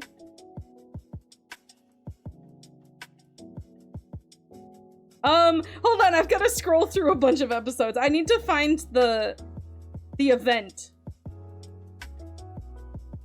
I'm gonna say around episode 100. It was hard to tell through the thumbnails, and there are a lot of episodes. I'm gonna say around episode 100, because that's when the conspiracy starts to be, start de-escalating. Yeah, no, like I said, the comic takes a really long time, and then it pivots, and it gets so good. Like it was pretty good at first when they were, like, unpacking what the fuck was up with this dude, but once you figure out what is going on with him, it gets so good. I can't even describe. It is all connected to him. Once you learn about him, it gets so much more interesting. Okay. That's so fucking... Yeah. When you guys read stuff, you should tell me. Tell me in the Discord. I love comics. I want to talk about comics. Okay. Jupiter Ren! Okay, this is another one. This is another one that is very, like, old school comic feeling. Like, when I say that it kind of has the same vibes as Space Boy to me, like, even though it's a completely different genre, it feels like Space Boy. Oh shit, yeah, I think it's such a pretty comic too. It's got this very, like, pastel and solidified color scheme, and also so it's a superhero comic about a world that is protected by a person named Jupiter Man. And then one day, while exploring, these twins come across, like, some glowing thing, and when they touch it, they accidentally get superpowers. This superpower being the thing that belongs to the guardian of the city, and something that is only supposed to be passed on to one person at a time, and is also only supposed to be passed on when the person dies. So when they run into the Jupiter Man's son, they have some really, it's a very awkward thing, but, like, basically that son was supposed to be the guy. Okay, I'm gonna make a comparison here. I apologize to Action Kitty. Jupiter Man's son is Lightbringer. He's the exact same character. He's this mysterious behind-the-scenes person who knows exactly what the fuck is going on and is really stoic and not super forthcoming with information. Also, they look similar.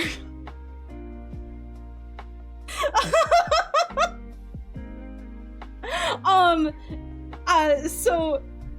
Okay, yeah, that's what... Yeah. No. It's, like, the same character. It's the same character archetype.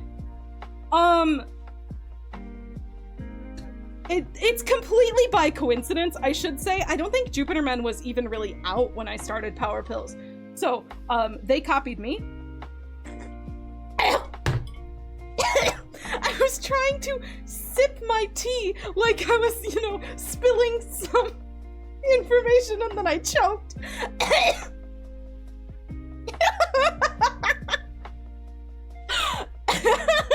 Karma, it was a joke! I was kidding!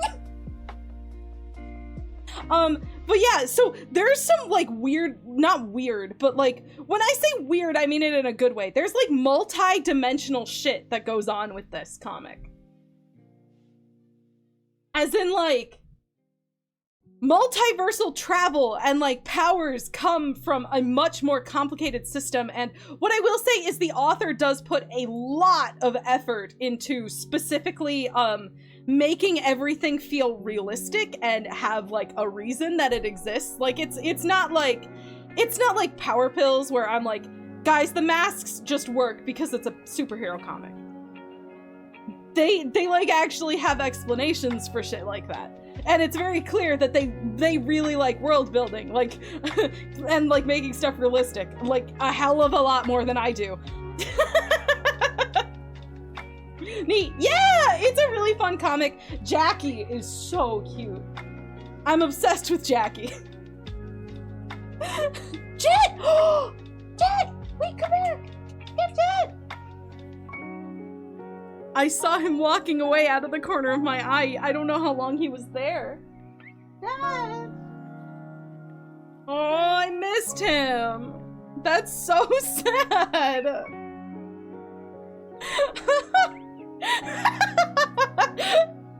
There's no chatting anymore. It's just Jet's name. Oh, that's so sad. I'm so sad. I wonder if he was like sitting there waiting for me to notice him. I'm sorry, buddy. Okay, right, so, yeah, Jupiter Men, it is the story of them trying to, and, oh, I should mention that, like, the other world starts to kind of invade, and, like, I think, so the way that, the thing that Jupiter Man was supposed to do before he went missing was he was supposed to keep the multiversal monsters that keep trying to invade the world in check, and so they have to keep the multiversal monsters in check, and then all of a sudden, like, all of these multiversal beings start to catch wind that Jupiter Man is missing, and they're like, oh, now's our chance to take over this world. So now they have to fight like actual humans, not just people, and it's really good. It's really good. It's really good. So, like, okay, I will say Space Boy and Jupiter Men have a very like old school comic feel to them, in that there's also a lot of like tropes and cliches that are very straight. So if you're not like a fan of that sort of stuff, you probably won't like those. That's what I mean when I say that they're old school feel, and why they feel like Archie comics to me. But you know, I think if you just go, okay, I can deal with that, you know, until the story like really kicks off, you'll be fine. You just gotta keep going. Fuck the streets are at it again. I don't even know if Jupiter Man is written by a non-LGBT creator. Like, I wouldn't be shocked if Jupiter Man, specifically because of the art style and everything, does get pretty LGBT later in its run. Space Boy, pretty straight comic. Yeah, that's my warning. And now for something completely not straight. Shout out to Muted! Muted is amazing. I really love modern fantasy stories. I love content warning straight. No, genuine. That's me like warning you. Like if you're really sensitive to those types of tropes and cliches, you probably won't like them. Your organization, I didn't. I think I just went down the list and put them in order as I thought of them. So Muted! Wait, has anyone here read this one? Because if you guys have not read Muted, you'll fucking love it. Sorry, I'm playing with a little, fidget thing I bought from, I bought at like $1. So this little thing, I noticed that if I'm not fidgeting, I'm rotating in my chair, and no matter how hard I try to keep my head straight, the face tracking picks it up. So I bought this little fidget to try and force myself to have quiet, or have a fidget quietly. but it is still very schlappy. I was trying to hit my hand, but I completely missed. So Muted is a story of, this one is probably also Daily Pass, just a heads up. It is well worth it though, especially if you like LGBT comics and like modern fantasy. Muted is a story about overcoming familial trauma, mostly. So Camille, the main character here, is born to a very, very old and rich witch family in New Orleans. They consider themselves better than every other witch, and they have very, very strong and strict traditions, which involves, they're blood magic users. And so when they reach a certain age, they are required to do a blood magic ritual where they, summon a demon and then wish for the demon to give them a rich husband to essentially assimilate. Muted is not on Daily Pass. Read Muted. Holy shit, if it's not on Daily Pass, you have no excuse. Read it.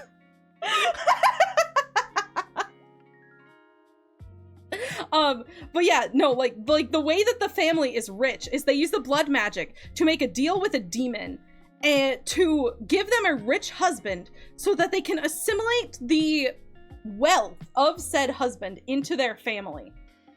Camille does not want to do it. And she is unable to go through with the ritual because something goes wrong. She does everything right, but it still goes wrong. And her aunt is very, very strict. And so she knows that if her aunt finds out what happened, she is going to be punished in probably the worst way possible because her aunt is abusive. I should also mention that her mother brutally died in a house fire, or in like a garden fire, a really long time ago, and she's still unpacking the trauma from it, not helped by the fact that the person who adopted her after she became orphaned, her dad died a while before then, was her abusive aunt, who is very strict about following tradition. So she, running out of blood, runs into the swamp and passes out. So she is taken in by her cousin, who tells her abusive aunt, like, you can't take her back with you. She almost fucking died. And so as she's recuperating, she finally gets to spend some time away from her abusive aunt, and she learns a lot about herself, including that everything about her, right down to the way that she came into existence, is a defiance of her family's traditions. Also, there is a polyamorous all-woman ship in it. Like, the main, I guess I don't know if I should say that, I think it's pretty clear that when the two characters show up that it's gonna be romantic. The main character does end up with 2 girlfriends by the end. Yeah! Yeah! That's what I mean when I say it's like the complete opposite of the like kind of straight tropey comics, because this is like a type of ship you never see anywhere. So, you know, let's go. But it's really great, and it's a world of, you know, I love the world building of the witches. I love modern fantasy, and it's such a good series. Really, really pretty art. The author then went on to write Lovebot, if you guys have heard of that one. Write Lovebot? Or just, I think it's co-written. Yeah, I think so. It's not like entirely their comic. But yeah, no. Muted is such a beautiful, incredible comic. And also, my friend and I, we've been working on a little comic version of our animated series that we tried to make a while back. And we are taking inspiration from the backgrounds in Muted, because the story is, the art is just so beautiful. And the backgrounds are these like watercolory, not quite there, sort of like really, really good way to make backgrounds quickly in a webcomic sort of thing. Honestly, you were pleasantly surprised when they all got together and you were concerned it was going to turn dramatic. That's true. Yeah, no, it's really good. It's a world of demons. I guess, is it a spoiler? I guess I should say that, she does in fact summon a demon later. And the demon is, is one of the love interests. So yeah, really good comic. I don't know how much I can say without, I forgot to mention the other demon. Okay. So her family, right? Her mother and her twin sister died in a brutal house or garden fire when she was younger. And she starts being haunted by a demon who wants her to go and die like the rest of her family. Like it's following her around and threatening her, and she is in danger of dying on top of trying to unravel all of the trauma that her aunt put on her throughout the years. And also, she has a cousin who has been raised by the aunt, but is just as abused and forgotten about as her. And like, oh my God, she's like trying to also convince her cousin that her aunt is abusive and she needs to escape for her own good. And like, it's so fucking good. It's so fucking good. And I'm not quite sure how I can put it into words. What? Yeah. Read Muted. You will not regret it. It's so good. It's intense. Would recommend. Yeah, you know what? I'm gonna put this one as another mature comic, if only just because of all the brutal blood and death in it. When I say brutal, I do mean like it's simplified, but like, you know, there's really traumatic scenes of people being killed and dying in fires and shit. So be cautious about that one as well. Also, like, her family's magic is literally blood magic. So there's just a lot of people like cutting themselves to get the magic out of their own blood. Yeah, the brutal blood and death is gonna do it. Yeah. So be careful with that one if you can't handle a lot of gore. Similar, it is not nearly as gory as Not Even Bones because it's not as detailed. However, it is up there with Not Even Bones. Oh, I think this is the last webtoon? It's not the last webtoon. Okay, I added one. This is just a fun one. This is also a supernatural comic. It's a fun, actually these last two are very like episodic style ones.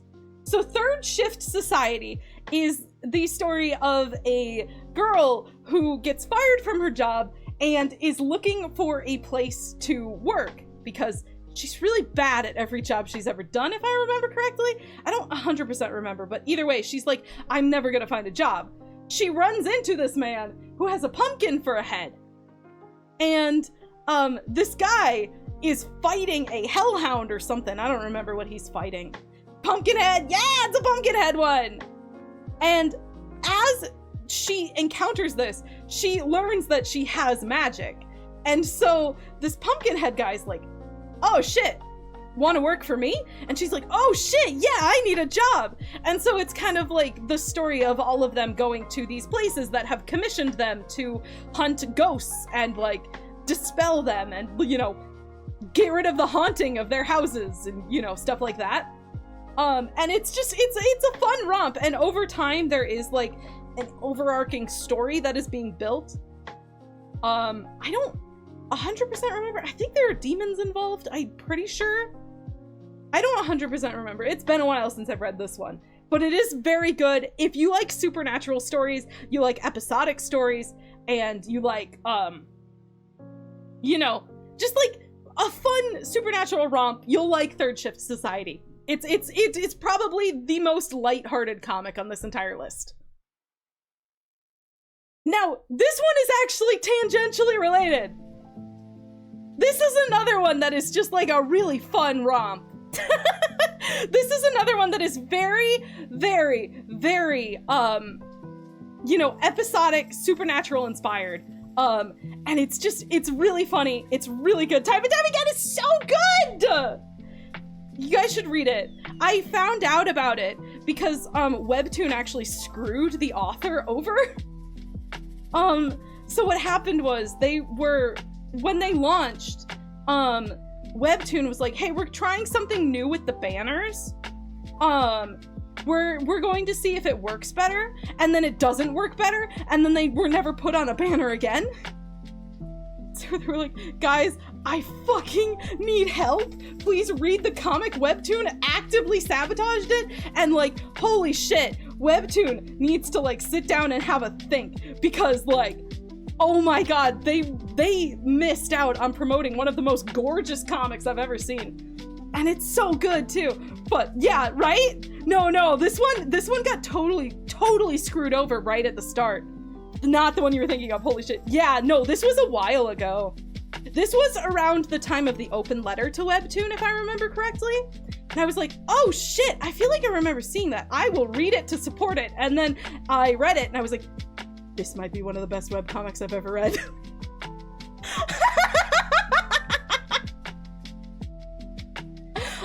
So Time and Time Again is a supernatural story. In this world, vampires, just in general, all vampires have the ability to travel through time using blood magic. I'm pretty sure the guy on the left is Adam? I don't know if I'm getting their names mixed up. What? That's awesome. Yeah! Wait until you learn about Steve. Yes, their names are Adam and Steve. Yes, it was intentional. Adam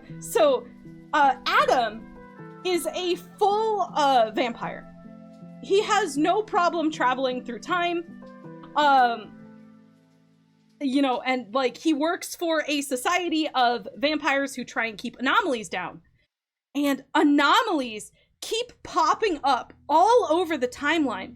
And when he's sent to investigate it, he finds one of his old partners, Steve, who has lost his memory and inexplicably turned into a werewolf vampire mix.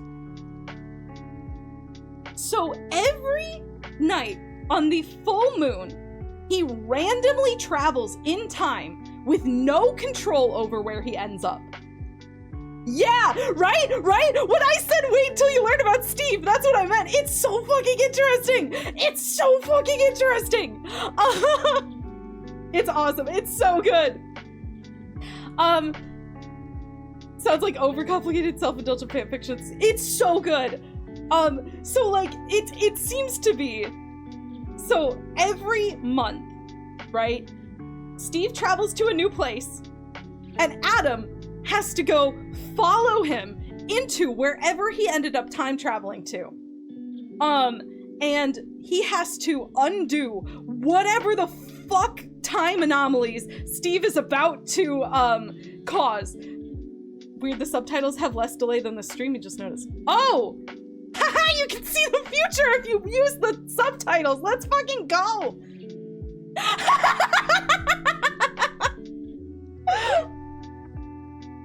Everyone, turn subtitles on.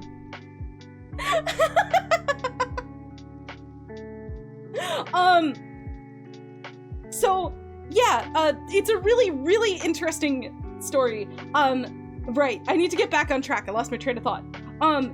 So right, every chapter is a new adventure. So it's another very episodic. Seeing the subtitles say what everyone was about to turn subtitles on before you heard a comedy gold.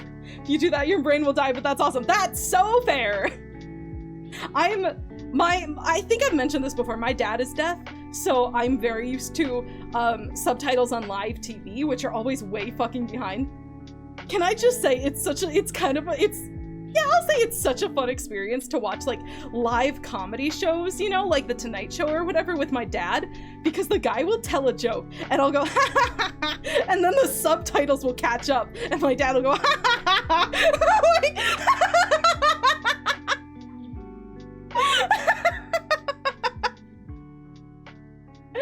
It's really fun. It genuinely. So, right, time and time again, like I said, it's an episodic one because the story is split into complete story arcs based off of each full moon. So every full moon is a new, really fun story arc where they go to things like, I think the first one is a pirate ship. Then there's an 80s summer camp. Then they go to, yeah, it's a monster of the week. Yeah, it's really episodic, but like there is kind of an overarching story, but it's an overarching story in the way that like, what's a good story that progresses using episodic stuff? I'm gonna say, I've been watching Precure Black and White. I'm gonna say Precure, where like, every episode is a contained story, but there is plot progression between each episode, but you could still like pick up a random chapter and read it and understand what's going on. What are some of the other ones? There's also like a haunted lighthouse story. There's a Wild West one. Yeah. And it's a really, really good story. Also, definitely one of the ones that has the spirit of old webcomics. I actually still haven't finished the Haunted Lighthouse one. I need to read this again. It's been a while since I binged. Yo, I love you, Monster of the Week with overarching plot. Yeah, it's so good. And I think that's part of the reason why I love it so much. The formatting is just so fun. Like, I love that sort of Monster of the Week structure. Yeah, like, obviously, the main characters are named Adam and Steve. They are actually heavily implied right from the start to have been romantically involved in some way. I believe Adam, as well, is non-binary, uses he, they pronouns. Yeah, like I said, that's another one with the spirit of old webcomics really still intact, especially with the style. You don't see this sort of stuff with like modern webcomics, you know, like with people who joined not during the old school days. The art style, can I just say, is fucking incredible, by the way. I love the shading and the colors and everything, multiple pronouns. Yeah! The author is another one who has a Tumblr. I keep reblogging their posts. If you see me reblog some time and time again art, you should follow the OP because that's the author of the comic. It's a very pretty comic. It is really, really pretty. What I learned is that the author, there was that one post that went around that was talking about like, you know, people talking about religious trauma in the US and like, you know, that one where they're like, oh yeah, the, you know, religious trauma's, you know, not going to be this beautiful Catholic inspired thing in the US. You gotta do like an empty room in a warehouse with folding chairs. And then someone added like this really awesome picture of a beheaded priest sitting in a folded chair in an empty room. Yeah, this is that. This is the artist. Same person. There's no fucking way. Yeah, it's them. This is the same artist. You've seen it. You've seen the art. Yeah, it's really fucking good. Yeah. That's why it's such a pretty comic. The author knows what the fuck they're doing. Yeah, so apparently Tumblr like nuked that post off the platform. Or like nuked the OP off the platform. Oh, it's gonna be the most beautiful comic ever then. Yeah, look at the thumbnail. It's so pretty. Don't know the one. I'll have to show you that post. It's really good. It's really good. But obviously I can't show it on stream because beheaded priest.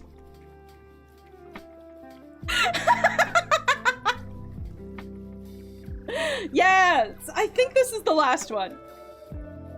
Yes, okay, honorable mentions. Honorable mentions.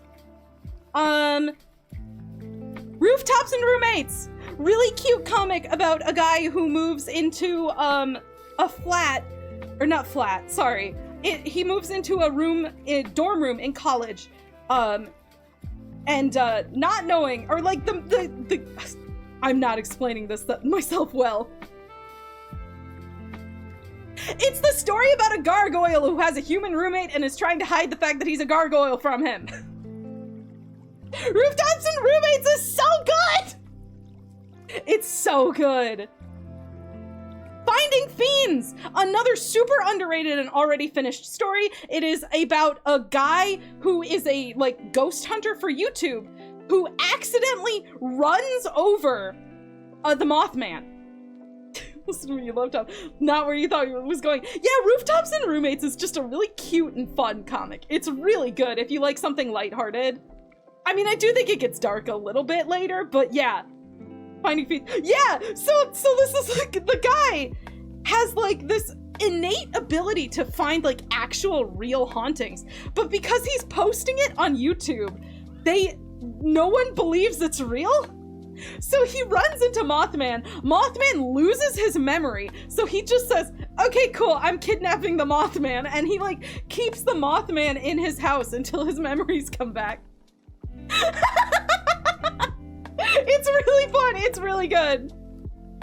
Also, I think the guy's Australian. I don't know. That just feels like something that would happen in Australia. Realta! This is another really, really, really gorgeous comic. It's pretty new. It is a story where there are humans who are based off of the zodiac signs. And it's really, really pretty. It is about a guy who has lived, up in a farm with his grandpa. No, I'm sorry. That's not even right. Sorry, the main character is non-binary. That's really embarrassing. They introduced their pronouns. The world that the author has created is one where they introduce themselves using their pronouns. That's embarrassing. Sorry about that. So the main character, lives on a farm with their grandpa. Then the spell that is keeping their house. Actually, there's a really fucking brutal moment in the story where one of the chickens goes to the barrier around the outside of the house and sticks its head in. And when the main character sticks its head out of the barrier, when the main character pulls the head or the chicken back out from the barrier, the head's just fucking gone.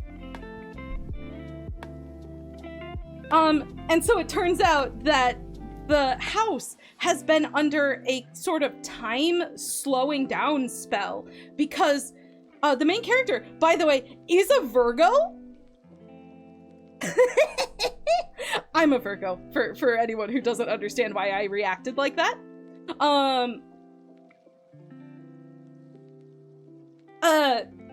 So you never see any cool designs for Virgos, but in this world, Virgos are based off of deer, and I think that's really fucking cool. For once, it's not just a guy.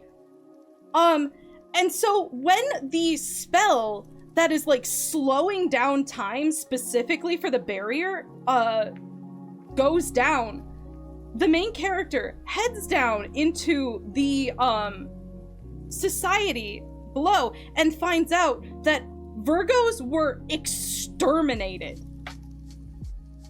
when they were still a kid. And like, they are the first Virgo that anyone has seen in ages. And things like magic have now been banned. And this is another like really culture shock moment where the world is just completely different. And, you know, they now have to rebuild the world that would kill their entire race. Yeah, it's one of those types of stories. It's kind of like The Last Airbender, I guess. If you want to say like, yeah, someone took the star signs too seriously. Yeah, no, literally. No, the star signs are so pretty. Wait, I should get a picture of Realta.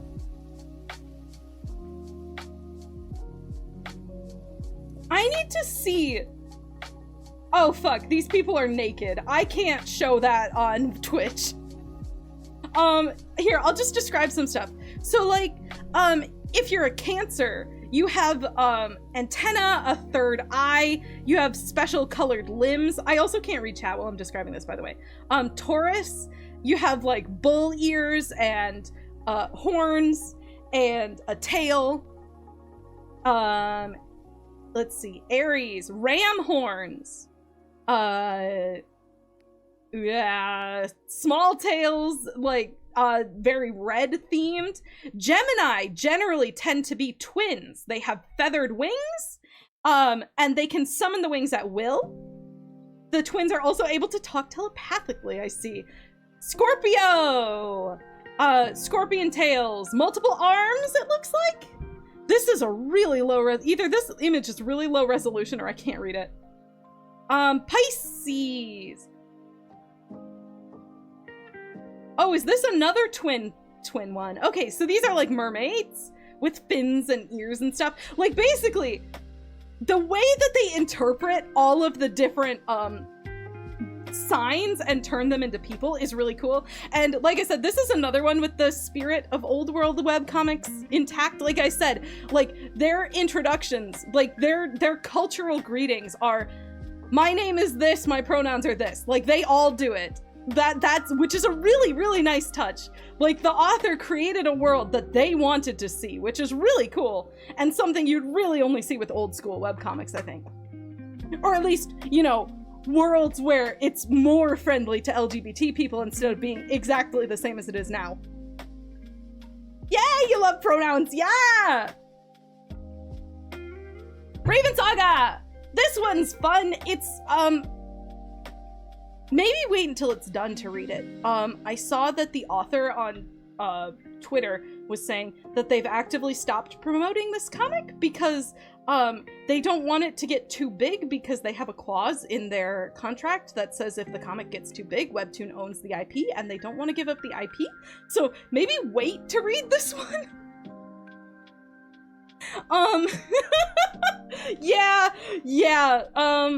Yeah, not good. Raven Saga is a very fairy tale inspired one.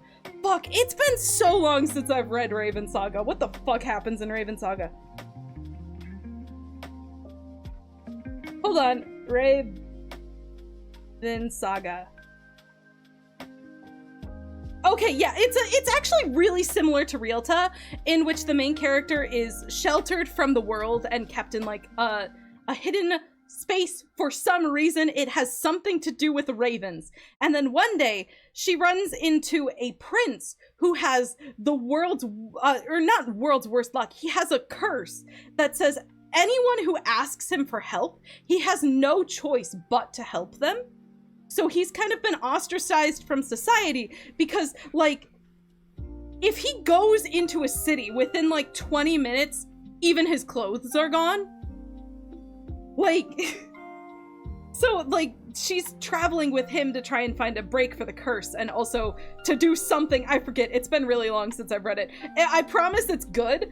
You just might want to wait until it's finished. Yeah, no, it's really good. The characters are fun. But like I said, these are honorable mentions, so they're not like my favorites, but they're still pretty good. Brimstone and Roses! This is another one that's definitely for adults, especially if you're like me and have a thing about people melting. I don't know if I should explain what that means. When I say have a thing, I mean it freaks me the fuck out. By the way, I don't mean I just realized how bad that sounded. No. If you freak out by people like melting, if that scene from Raiders of the Lost Ark freaks you out, maybe don't read this one. Or like skip over it. It doesn't happen very often. Skip over it. It is the story of a girl who needs to bring. No, it's okay. The stream is tagged at your eyes. I got awesome. Thank you.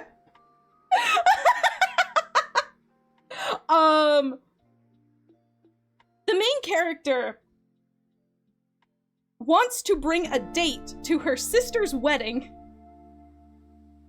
because, her sister invited her ex-girlfriend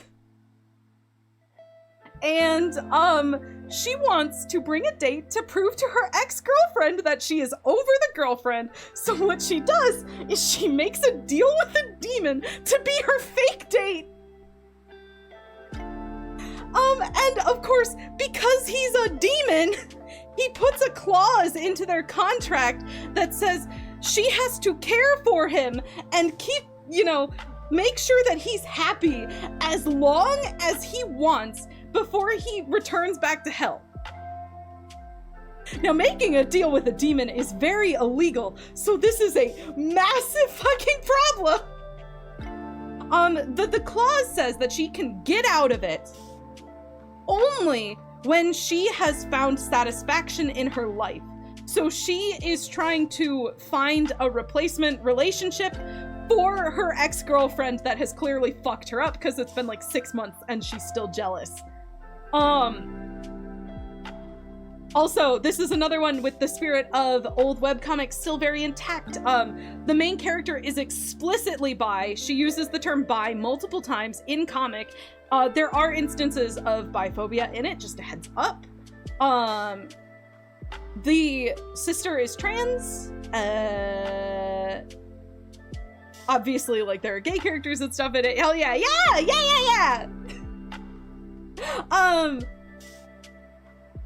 I wish I could talk about Adam, but it is a spoiler. I swear to God, the world of demons is so fucked. I guess what I can say is, as the demon that she summons, Lazarus, stays in the human world, he slowly starts to get his memories back. Of, like, when he was alive, which, I don't know, is it a spoiler? I guess I can say demons used to be, like, people.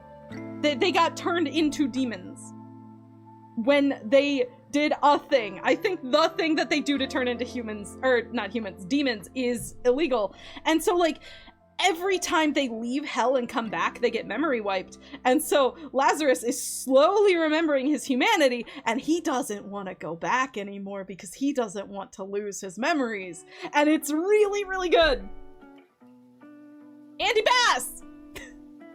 This is another one that I put off on reading for a while because of the art style. I'm so sorry to the author. I've done this twice now, and they're both really good comics. I'm so sorry. Andy Bass is the story of a half mermaid, half human. In this world, mermaids are these, like, horrible looking fish people where, like, their mouths are, like, up at the top of their heads and they have, like, fish eyes. And she is bisected down the middle with her fish half.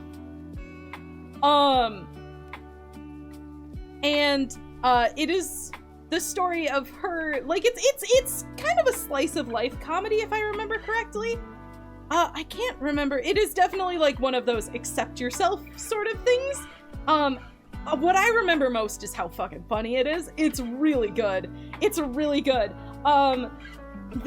So all of her siblings are also half mermaid, half people, except they got the good mermaid genes, so they, like, actually, like, look hot to humans.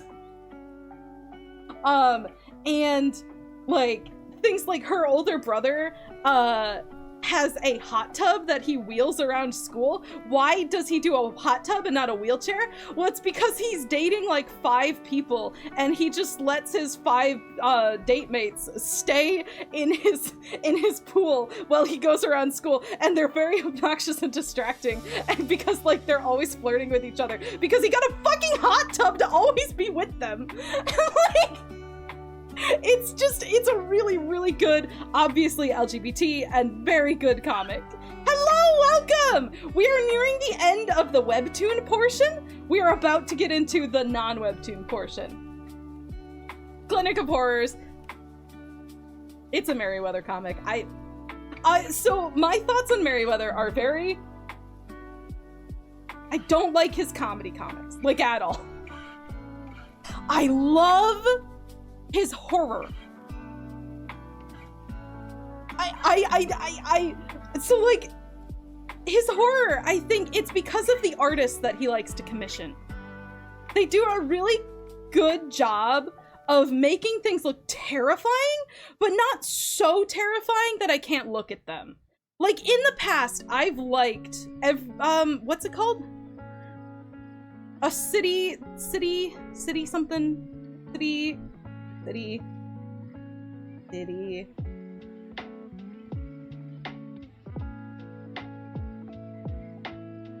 A City Called Nowhere I've liked. I've also liked the Conspiracy Research Club. However, I think the Conspiracy Research Club is too much work to read than it's worth, because it's not very well organized and it's posted on like 5 different websites. Clinic of Horrors is just the featured one of his horror comics, which is why I put it down, because odds are it's going to get updated again. But like any of his horror comics, they're like short, non-connected, terrifying sections that I do really like.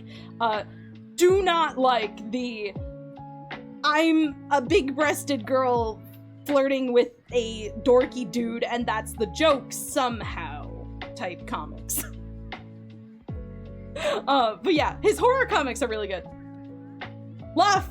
I put this on here. I didn't realize this was on here. Wait, what the fuck? This one is probably lower on my list. It's very like straight romance with just a little bit of a twist. I've talked about this one before though. It is the story of a world where a dating app has taken over the government.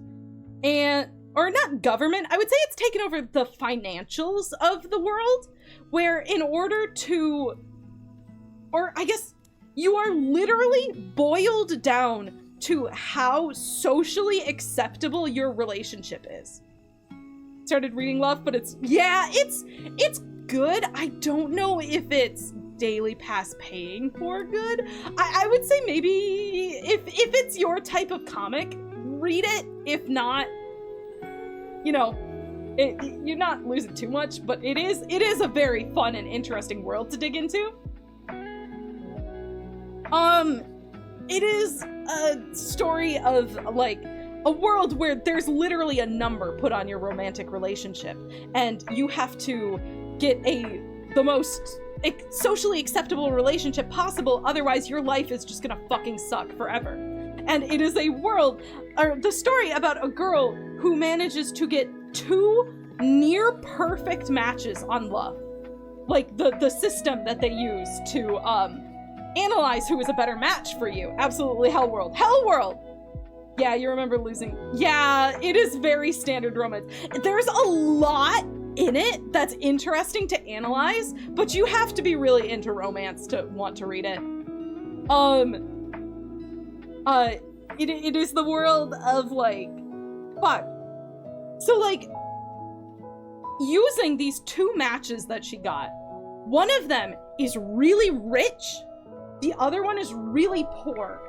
And the story shows how fucking terrible life is for poor people who just chose people because that's who they wanted to marry.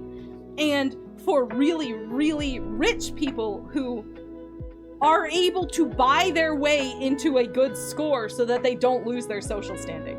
It's definitely a good social commentary on how the rich get richer and the poor are punished for things that, you know, they can't control, like who they love. And it's a really good, interesting social commentary. I want to talk about it at some point. I'll make a video essay. Gourmet Hound! This is another one that I like, but you have to be really into comics, you know, romance comics. It's a very sweet slice of life about a girl who has a very, very strong sense of smell. She used to go to this restaurant with her grandmother. I believe she's an orphan. Her grandmother was who was taking care of her all the time, and it was her favorite restaurant until her grandmother dies. And one day she goes back to the restaurant and realizes that it doesn't taste the way that it used to when her grandmother was still around, because, you know, obviously your sense of smell affects the way that you taste stuff. And she manages to accidentally stumble onto 2 of the original cooks of the place that she used to love. And so they are able to help her find all of the chefs who like quit. It was like a big thing. The entire staff turned over. And she is going through all of the chefs to try and find out who it is that makes the taste that reminds her so much of her grandmother. Yeah, it's a really, really cute comic. If you're not like into realistic fiction or romance, I wouldn't super read it, but like if your favorite part of Dungeon Meshi is the food preparation, then you will love Gourmet Hound. Yeah, your love of food guy. Yeah, that's the thing about Gourmet Hound. I'm not all that interested in food, so I thought like a lot of the food stuff was really boring. But it is like a really, really good slice of life. It is like objectively a good comic. Also, I think I put it on here because I used to read Flower Pot when it was on Tapastic. And it is the same author and artist who made Gourmet Hound. So I wanted to support them. Flower Pot is a really good series, but it was unfortunately abandoned in favor of Gourmet Hound, because it's really hard to keep multiple comics going if one of them is a featured webtoon. High Class Homos! This one's cute. This was what I'm hearing, an Instagram comic that got picked up by Webtoon, which is really interesting because that is not the first one I've heard of that's done that. Vampire Husband also did that. It is the story of a prince and a princess from neighboring kingdoms who are both gay and in love with a lower class member who works at their castle. And so they agree to get fake married with each other so that they are able and free to date the people that they love without attracting the suspicion of their parents. You've got mixed feelings on High Class. Yeah, it's cute. It's not, I mean, that's why it's an honorable mentions, you know? Like, it's okay. It's not like a stellar comic, but it's good. I would say all of these are like varying levels of good. I would say probably out of the ones that are on here right now, Brimstone and Roses is probably my favorite. Keep reading it on Insta. You've been keeping up with it. You're feeling, oh, I don't know if I've read season 2. This is another one I've been putting on the back burner to build up episodes. It's good. It's a good like casual read probably. Yeah.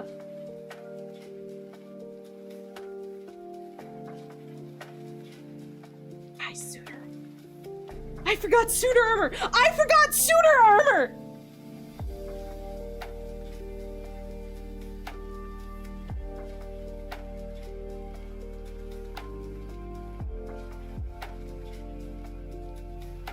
One second. Suitor Armor by The Purpa it is one of my favorites. It would not be an honorable mentions. I just completely forgot about it. It should be in like one of the first ones.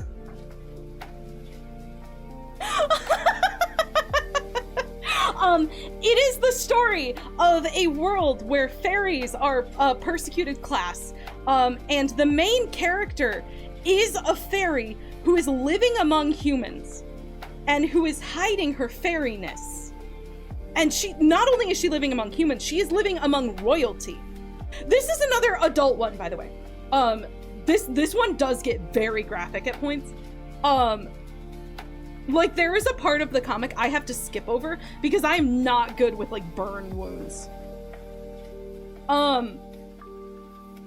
She is trying to hide her fairiness when a fairy breaks into the castle and is captured by the castle guards.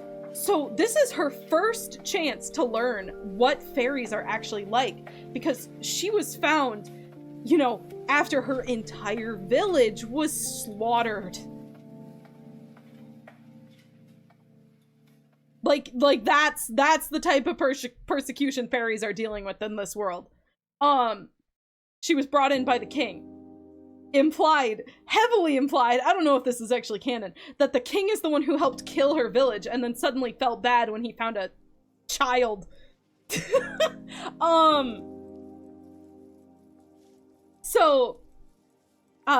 Fuck.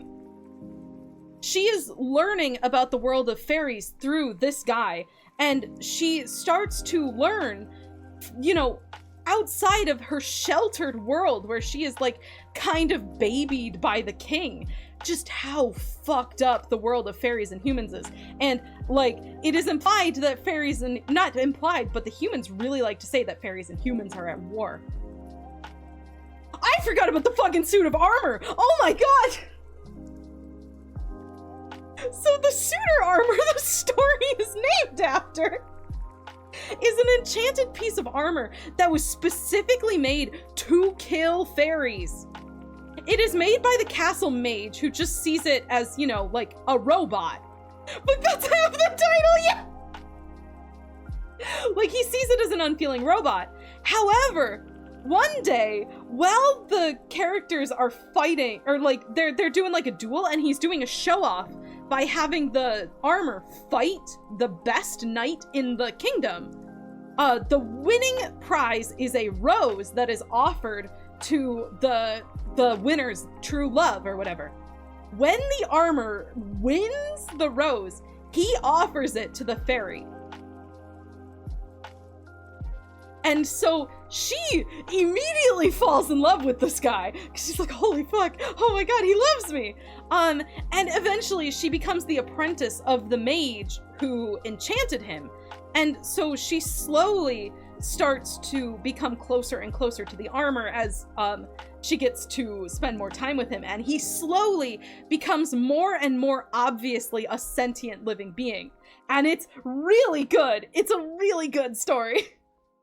It's a very dark, very mature story, that's for sure. Like, there's a lot of dark subject matter, but it is well worth it.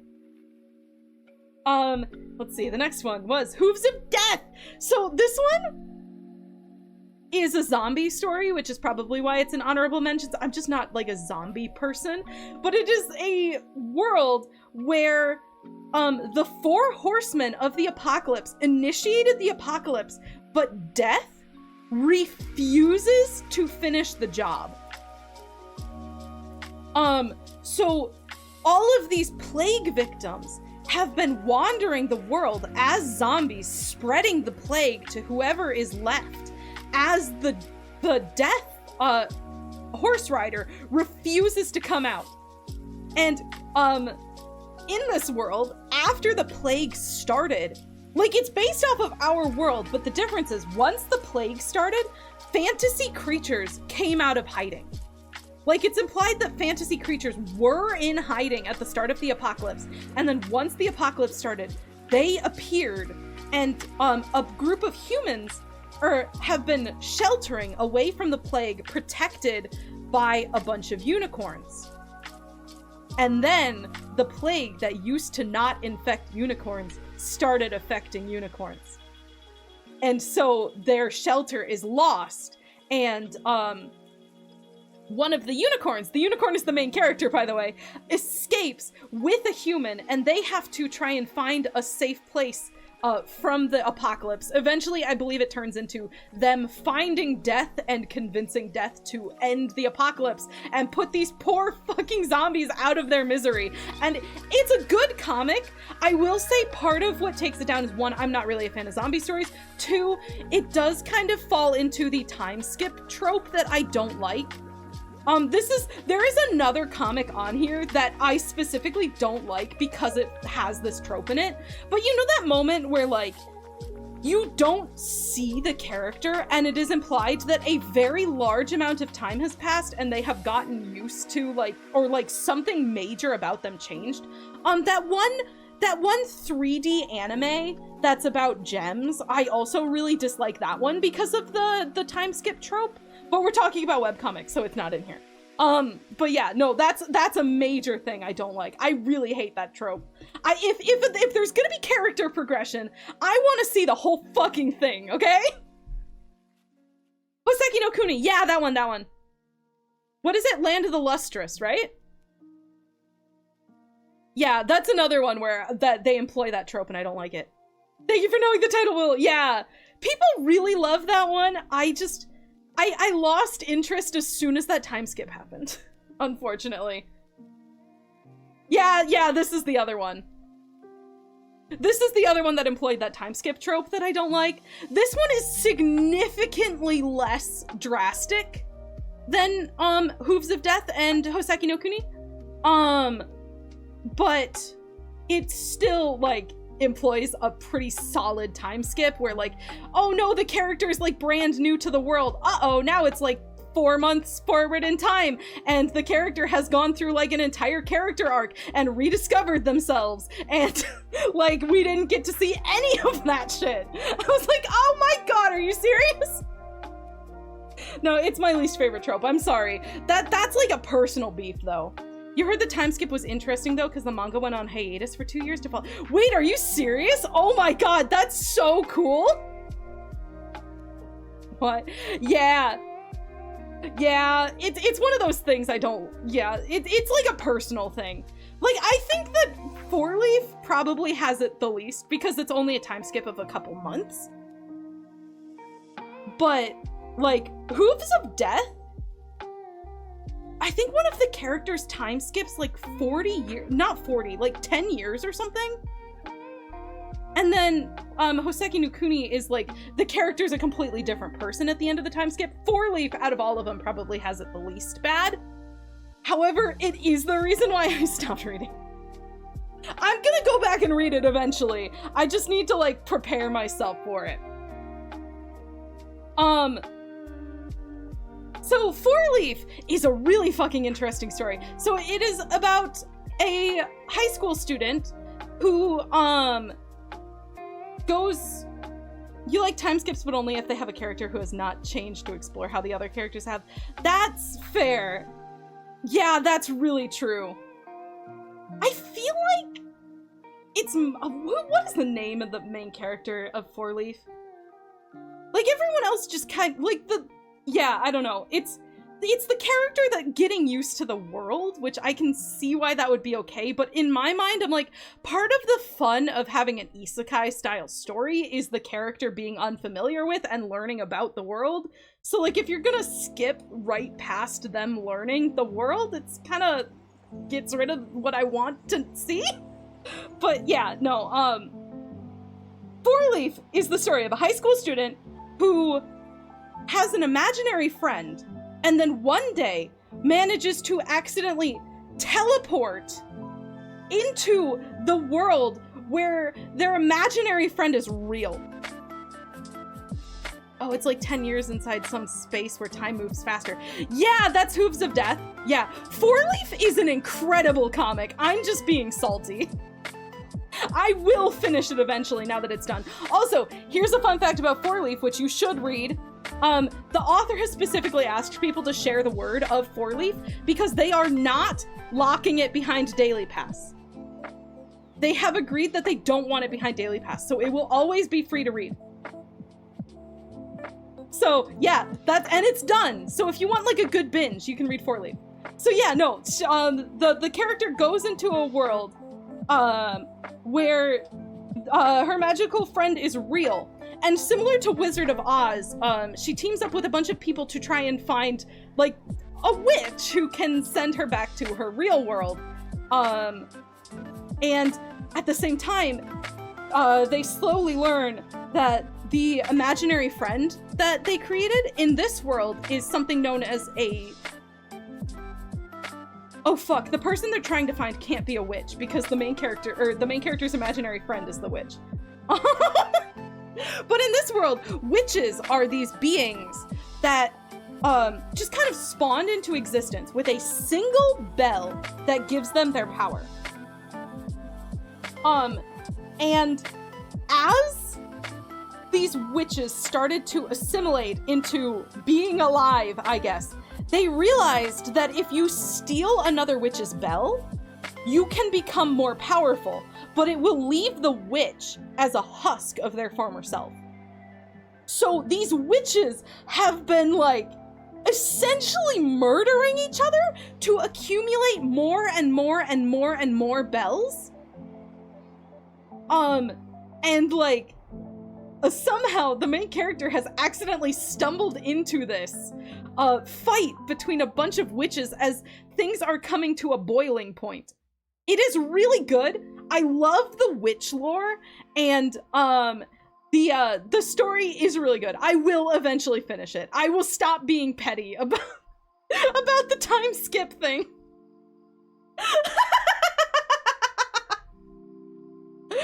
that's just my own personal thing. It's objectively a fine trope.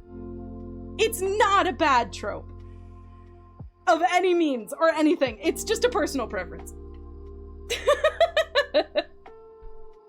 And this last one is kind of brand new. Hand Jumper. Have you guys noticed that there's kind of been like a trend of webcomics that are specifically based off of the concept of like, this is a subjugated class and like, you know, we've got to right the wrongs and prove to the world that the class shouldn't be subjugated? Of course, it is a good thing to teach people. At the same time, it's very interesting how many of the things on this list are about that. But Hand Jumper is, what are they called? Fuck. Are they deviants? Hand Jumper. Hand Jumper. Yeah, you've noticed. Yeah, maybe that's just my personal preference. Maybe that's just what happens in the comics that I like for some reason. Aberrants. I knew it was something like deviant. So in this world, there are these beings called aberrants that each have their own special type of power. And because they're super powerful, they are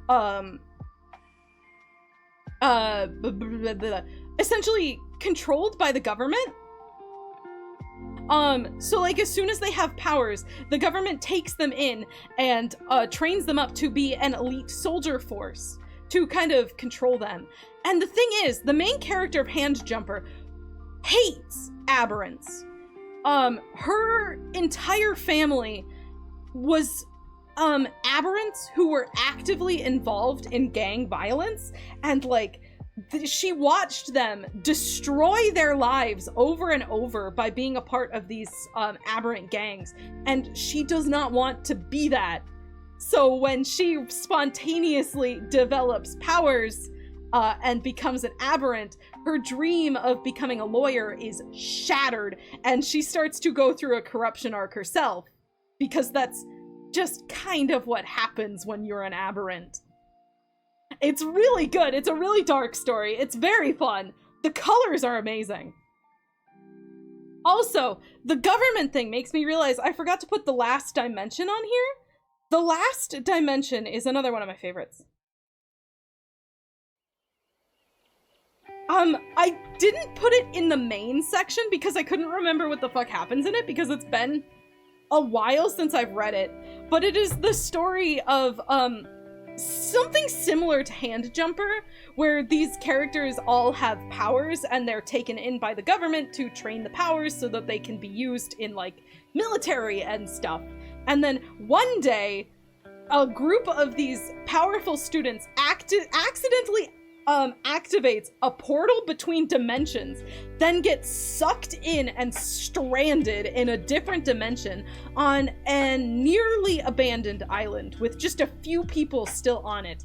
And like, they have to figure out how to survive, as there's some weird time shit going on too, where like, you see what happens to these characters in the future, and they're trying to affect what outcome happens to these kids while they're stranded in this dimensional rift space. And it's really interesting.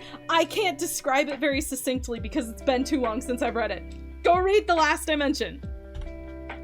Okay, we're finally out of the Webtoon section. I swear I read comics other than Webtoon. It's just a bit rarer because, like I said, they're more likely to be abandoned.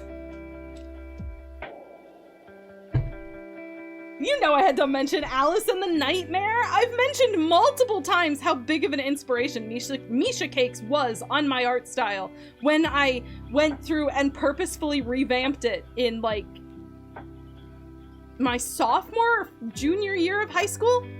I think junior. Yeah, it would have had to been junior because it affected Power Pills, because I redid the first 50 pages of Power Pills because my art style changed so drastically it was jarring to new readers. Misha Cakes is one of my favorite authors or artists. I really, really love her art style. And of course, you know I love Alice in Wonderland.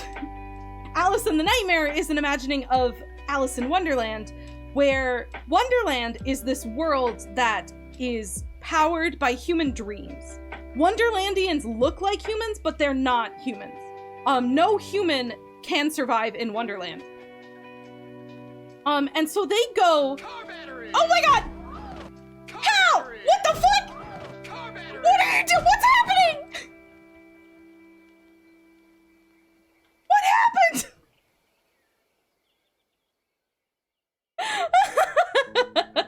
So, in the world of Wonderland, it is quite literally underneath, Webtoon. Or not Webtoon, sorry. It is underneath our world. Oh my god! Oh, hey, welcome! We're talking about webcomics. Did you guys know I like webcomic? I love webcomic. We're talking about one of my favorite webcomics of all time right now. Hey, you finally had time where you were talking about a comic you've been keeping up. You've read Alice in the Nightmare is my favorite. I fucking love Alice in Wonderland stories. If you guys have read, and somehow don't know, my comic, The Wrong Questions, is inspired by Alice in Wonderland. Obviously Rook is the Cheshire Cat, and Laurel is Alice. Yeah, nice! Okay, so, Alice in the Nightmare, it's very good, it's very good. So, yeah, that's why Rook is purple. Oh, wait, what are you talking about, Alice? Wait, okay, you need to read the, oh, Alice in the Nightmare? Oh, it's so, oh my god, stop it!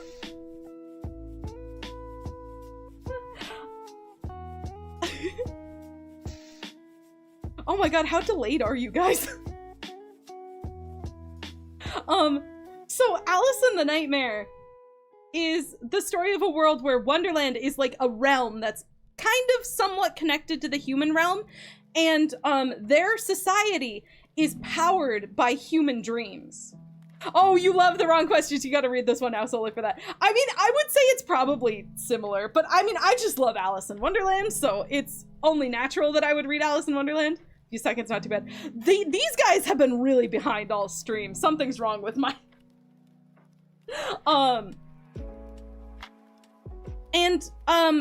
Alice has been the queen's protege for years, like her entire life. But the queen is finally letting her go to a school to be one of the people who goes out into the dream sands to collect the dream powers. And the thing about dreams is you have to be really careful because it's not just dreams out there. There's also nightmares. So, the way that the world works is nightmares are incredibly dangerous creatures, and if you are bitten by a nightmare and you are unable to sever the affected area, or it bites you in a way that your Wonderland anchor, which is like a marking that signifies which suite, like card suite you belong in, if you can't sever the bite mark without also severing your Wonderland anchor, you will turn into a nightmare. And like, so, Alice is training to become one of these. However, as she's training, she starts to be haunted by a nightmarish version of herself. Like this being starts to show up behind her and like taunt her in the mirror. And, eventually it becomes more and more powerful until I guess I should just say a disaster happens? Something really bad happens, and, let's just say after the disaster, it's no longer a school comic. No, I'm not kidding when I say that the scene fucked me up for days. Twice! I forgot about it the first time. I repressed it because it fucked me up so bad. Oh my god, that scene is, oh my god, it's not graphic. It's just emotionally painful. Yeah, it's a gorgeous comic. Okay, and I mean this in the best way possible. The way that Misha Cake shades reminds me of your art, Willow. It's very sparkly and pretty, and everything looks really, like, nice and shiny. It's really good. I love the way that the art looks and everything. Kind of why I'm surprised you haven't read it, actually.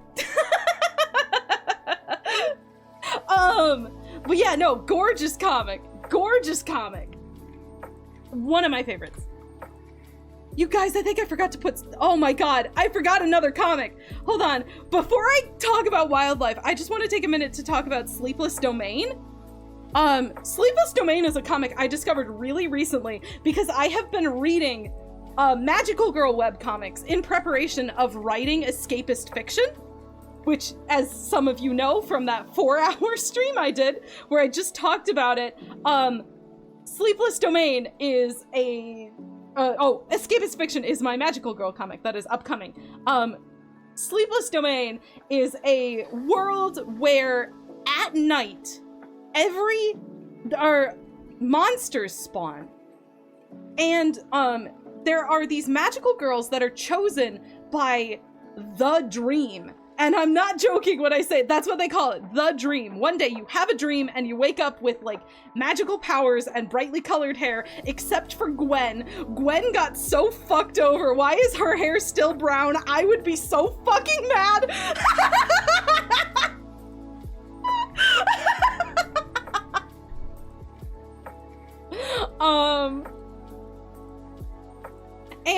Sleepless Domain is, so like at night, these monsters come out and barriers go up that both prevent people who are outside from going inside and prevent, you know, people from going out into the world. It keeps them safe from these beings that could severely hurt them or kill them.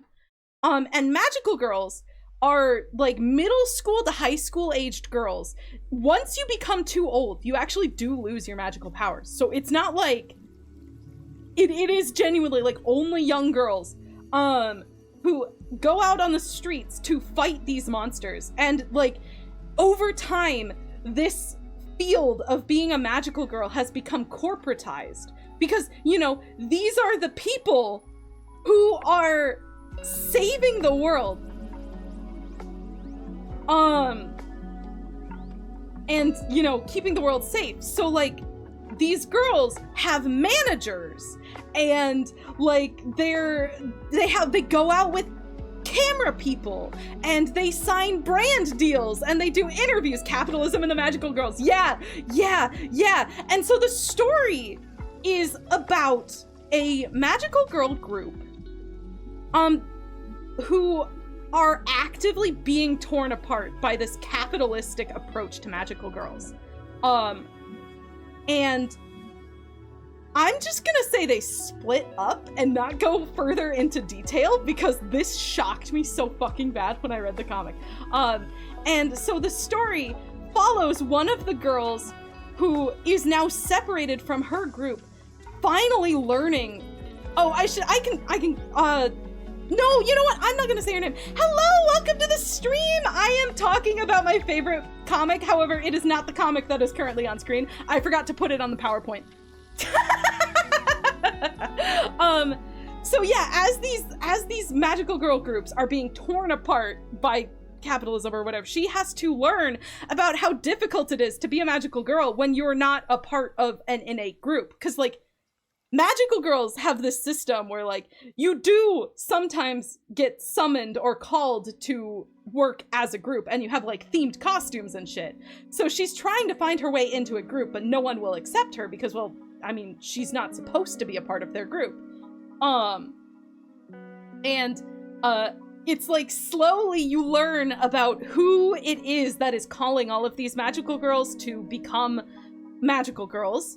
And you slowly unravel a really, really cool mystery. And also there's Heartful Punch, who is my favorite character, who does not show up until way later. She's so funny and I love her. She's one of those like bubbly, meatheady sort of characters that's so fucked up. Yeah, it's a really, I would say, not like, I would say you could probably, any age could probably read this. Kids would probably be a little freaked out by the monsters and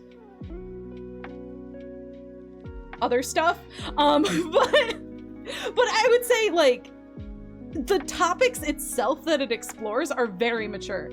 Where, you know, it talks about, like, the corporatization of magical girls and how kind of fucked up that is, and, like, all of this stuff. It's a very mature comic, and it's really good. I highly recommend. It's definitely a dark magical girl type story, so I would say it's probably similar to Madoka in that way. But yeah, Wildlife! Now we'll talk about the one that we actually have on screen. Wildlife is one of the stories I've been reading since I was in high school still, like first discovering the world of webcomics when I had, you know, finally had my limit on how many comics I can read in a day lifted, and like I discovered this one immediately. Wildlife is also, I would say, a comic for adults. There's, you know, sex scenes and gore and shit in it. It is the story of I should have submitted Oscar. Sorry, the Just a Guy joust. Oscar should have been in it. Did anyone submit Oscar? His entire role is to be just a normal human being in this world of magical creatures. Oscar cannot catch a fucking break. Yeah, so Oscar is a guy who moves to Oklahoma, like this tiny small town in Oklahoma, running away from something in his past. And it just so happens that the house that he moves into is haunted by a ghost of one of the computer scientists from, like, is it World War II? Is she from World War II? So, you know, eventually he learns to live with this ghost or whatever, and slowly he just keeps running into these magical supernatural creatures. Like, his neighbors are haunted by a ghost. He runs into, and actively played for laughs, this werewolf who is big and red, and his name is Clifford. He's a teenager who is kind of forced into this highly traumatizing world, and a lot of the comic does kind of, you know, show how fucked up it is that someone like Clifford has to experience all of this. And, like, way back in the back, there's a witch named Eliza who grows these blue flowers and everything, and he keeps running into this white-faced bear that seems to, everything in the vicinity of this world seems to bow down to it, and it seems to desperately want, stepped away from your computer, about when you asked about the some guy joust. When someone did it, no, his role is literally to be just some guy experiencing all of the supernatural stuff. To this point, he has never been selected to be a supernatural, like, creature or anything. In fact, all the supernatural beings in this world seem to fucking hate him. Like this white-faced bear, like I said, that kind of controls everything in this world. Every fucking time he runs into him, the bear is like, "Get the fuck out, human! This world isn't for you!" Like, it's like, he's like that kind of just some guy. Like, the story keeps telling him he's just some guy. It's really good. It's really good. They hate him! They hate him! Okay, wait, this is my one Tapas original comic. This is the one comic from Tapas everyone gets. It's very good. There is the thing with the heart of the god. I don't know if I got that far. Magical Boy is an awesome comic. It is strongly LGBT. It is pay to read, well worth it. It's super short. It'll cost like nothing. It might have gotten printed even if you'd actually like to own your copy. So Magical Boy is the story of a dude who is a trans guy who is just kind of getting around to coming out. but his mom is like really not down with him being trans, and eventually it's realized that the reason why she's not okay with it is because their family is descended from a line of magical girls, and as the oldest daughter of the family, this guy is supposed to become the next magical girl. And like, when he is given the magical girl familiar, yeah, no, it's, is the comic funny? I would say the comic has some comedy in it. When he's given his magical girl familiar, even the familiar is kind of like, boys can't be magical girls, what the fuck are you talking about?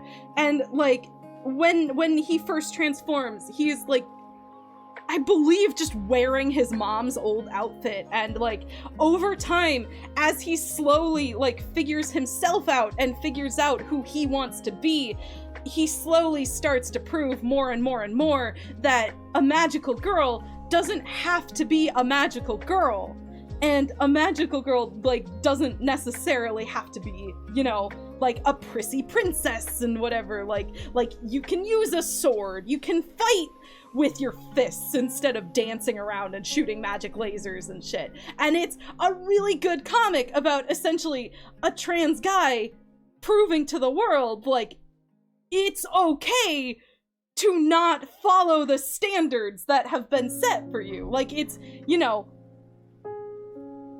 the magical girl is a metaphor for being trans.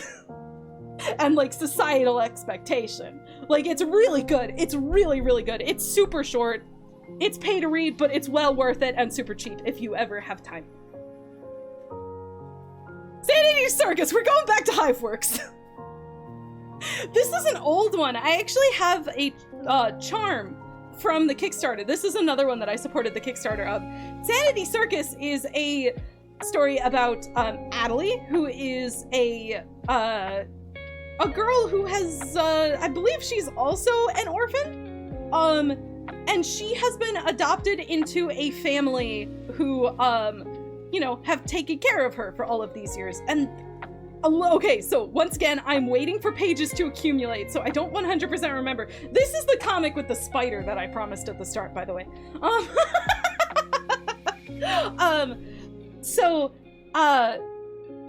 Adelie, her house gets attacked, and she has to run away from her adoptive family, and for some reason, she is still being hunted down.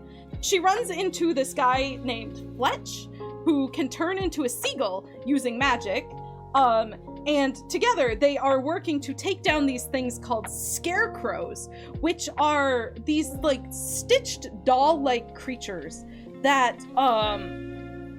essentially, their favorite thing is to torment humans.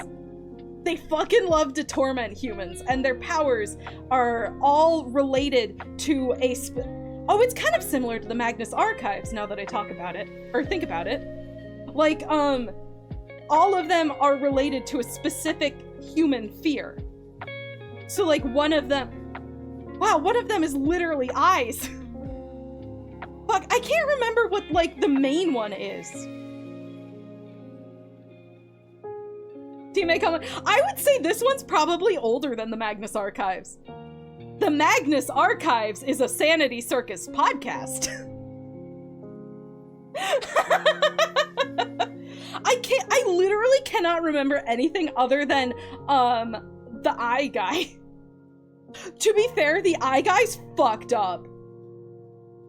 He kills a person, like, early in the comic, and that death is one of the most brutal things I've ever fucking seen. It's so, oh god. What is, oh, you know what? There's also the fear of dolls. I just remembered what the other one was. And, like, you know, other things like that. Goddamn, yeah. No, it's fucking brutal. It's fucking brutal.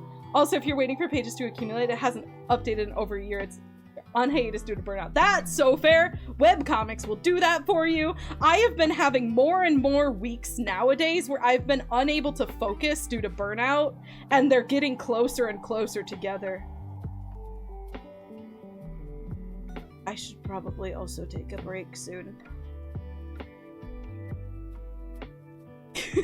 I don't know if I've read Sanity Circus in like multiple years though, so there's probably pages. Scary. Yeah, scary. It's so funny how immediately I started burning out the second I had to get a part-time job. Capitalism. Take a break. I gotta. One of these weeks. I'm going on vacation soon, so I will be able to take a break when I go on vacation. Because I won't have access to internet since I'm actually going to Europe. So, I'm planning on not doing any drawing really while I'm there. Uh-oh, oops, suddenly burnout. Uh-oh! How to Be a Werewolf! This is another one that I really, really love. It's... Oh, nice. Yeah, I'm excited. I've never been outside the US before. I'm very excited. And also terrified of going through customs. I've heard that it can be very intimidating.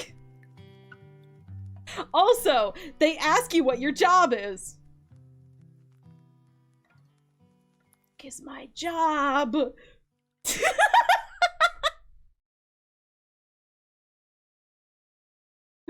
Have a nice time. Thank you. I hope it'll be good. My dad is apparently signing us up for a 14-hour tour for one of these days. So hopefully I don't die. How to Be a Werewolf. Right. Okay. So I love this one, and it is partially personal reasons.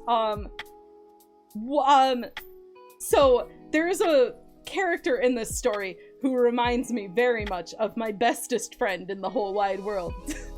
So in a weird way, it's like kind of visiting home almost a little bit when I read the comic, which is probably not the strangest reason why a person's read a comic before, but it is probably a strange reason. But How to Be a Werewolf is about a girl named Malia, I think is her name. And when she was like 7 or 8 or something, she was bitten by a werewolf and has been turning into a werewolf every full moon for, she's like in her mid-20s. So like 20 years she's been dealing with the werewolf shit. And she is terrified of her werewolf side because she can't control it. And she, you know, attacked her younger brother when she was a kid. And that really affected her. And one day, while she's working at her job, a werewolf who was born into a werewolf family comes in and is able to detect that she's a werewolf. And so he just shows up at her house one day and is like, hey, you're a werewolf. I know every werewolf in town. Who are you? And when he learns that she was turned by someone not in a wolf pack, he agrees to help teach her how to be a werewolf and how to control her werewolf side. And it's eventually found out that like there is a witch out in the woods who is raising her own little pack of werewolves who don't, like, they're barely educated. They can't even read or anything. And they've just been stuck out there since they were kids. And seemingly, Malia was an incomplete job by the werewolf that was turning all these people for the witch. And, it's so, like, it is a story about trying to free these people and take down this witch who is currently, you know, being haunted. Hello! Welcome to the stream! Welcome, welcome! I am describing How to Be a Werewolf, which is one of my favorite webcomics. Oi! That's so funky. Yeah, it's a really fun story. It's really good. The art is gorgeous. It starts out as black and white and eventually transitions into full color. Yeah, no, it's a really good comic. I don't know exactly how much of the plot I can describe, but you do learn a lot about werewolves. This is another one that is like not hard carried because the plot is still fun, but the werewolf worlds or packs in this world are based off of real life wolf packs, not like the alpha and omega shit, but like the werewolf packs are like actual families who stake out areas and like make claims and stuff with the other werewolf families that are in the area, and like over time there's a found family of werewolves who are developing because, you know, Malia doesn't have a pack, she's got to find one. And also, I'm fairly certain her name's not Malia. I'm gonna like end the stream and go read How to Be a Werewolf and go, fuck! Like, I should have known her name. I love this comic, I swear. My memory's bad. Ha! This one's an Instagram one, but I think you can also read it on Webtoon Canvas. Rodney R. Rodney is a comedy horror series about a guy who lives in like this neighborhood who is just kind of a creep. Like, he's really fucking annoying in that he's always policing what the people in his neighborhoods do or in the neighborhood does, and like, but also he looks really creepy, so everyone's like just assumes that he's a really bad and, you know, murderous guy. And then like in the background of all these shenanigans of like, and I'm not even joking, this guy causing a marital dispute by doing nothing but existing in a neighborhood.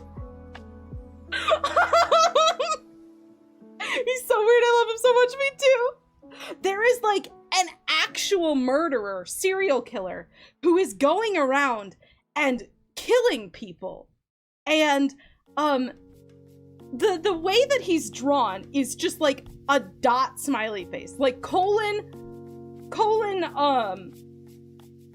I want to say parentheses, but it's not. It's more like :C, you know, like it's a really big smile. And because of Rodney's weird, creepy face, everyone just assumes that he's the killer. And like in the background, there's this guy who, funnily enough, is named Travis. This is actually where Travis went when he got kidnapped. Who really fucking seems like he's the killer, but it's actually really not certain. Like, we don't know what the fuck is up with Travis. And there is a beef forming between him and Rodney, and like, when I say this is a slice of life that has a really fascinating plot building up in the background, I mean it. This is probably the only comic I actively keep up with, specifically because it's on Instagram, so I have no choice of when I see the images. Instagram just shows them to me. Whoa, did you hear that whistle? Yeah, really, really good, really good. I love this one. This one's really good.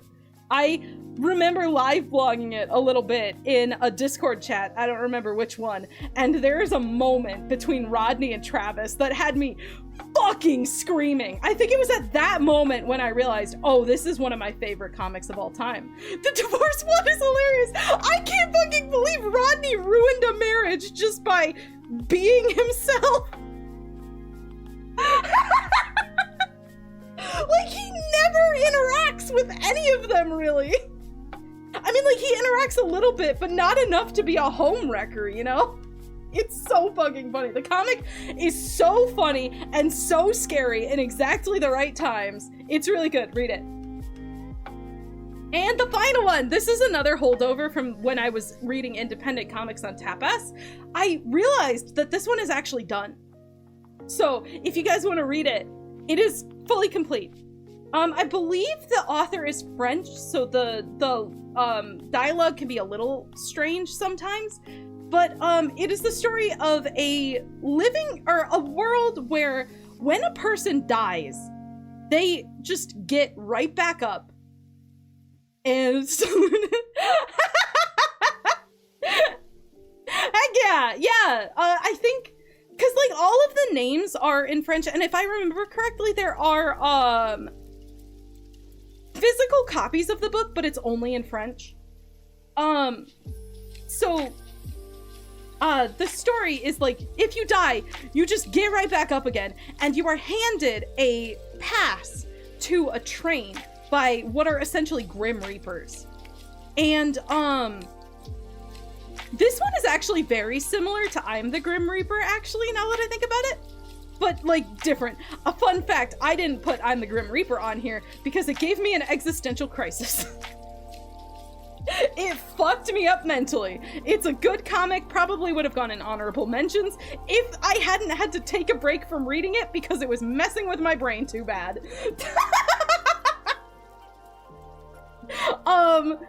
So Chronoctis Express is like the train where people go to the underworld, and this guy's like situationship girlfriendy type character gets murdered, and he, for some reason, we baguettes. It's like that sometimes. Yeah. So fuck, I can't exactly remember why, but he gets summoned by a rebel group of these Grim Reapers to go on the Chronoctis Express, posing as someone who died, to become a Grim Reaper himself. And what he learns is these dead people, they go through like 4 or 5 trials and slowly get wiped out one by one until the like handful of people who are left get their memories wiped and get turned into Grim Reapers, which means that his girlfriend is gone. Her memory has been completely erased. And so he is immune to the mind wiping because he's alive. So he is currently trying to pose as a Grim Reaper just long enough to take down this system of the underworld. Yeah, it's really good. It's really good. And it's a finished, independent webcomic, which is the most impressive thing. I love the random French smatterings in chat. My chat is getting so cultured.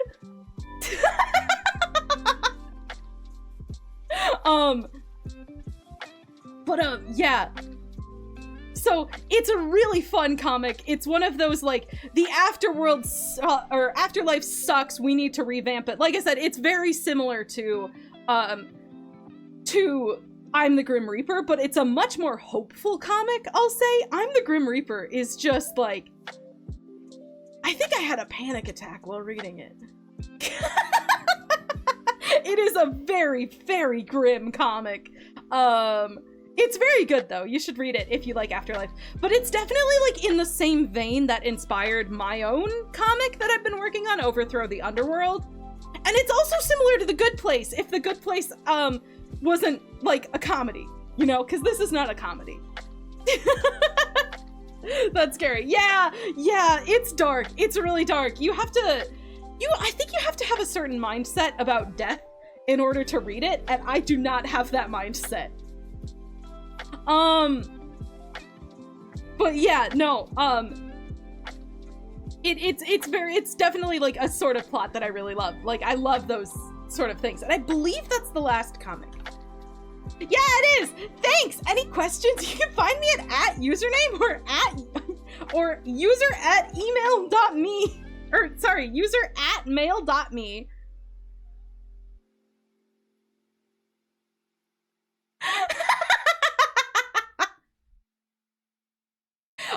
First I would like to special thanks to all the awesome people who made special thanks to all the people who made and released these awesome resources for free. Presentation template by Slides Carnival. Sorry, I was legally obligated to put this in here. Can't wait to send an email to user@mail.me. Me neither. That'll be a really interesting conversation. I can't wait to talk to you.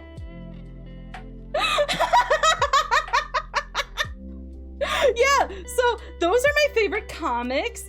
I read a lot of webcomics, and there are some that didn't even make it on here, either because I forgot or because I just didn't like think that I liked them enough to give them a specific spotlight, or like I haven't read them in forever. But like I also really like Lovebot, Jackson's Diaries, Emmy the Robot, which honestly I probably should have put on there. That's another Instagram comic I keep up with. The Little Trash Maid, Vampire Husband, A lot of these you'll notice are like the comedy ones that probably don't really need a spot. Watermelon is really good. Pixie and Brutus is fun. I like spontaneous world shifting, but I haven't read it yet. Like, I haven't read it in a while. Say a French word. A French word.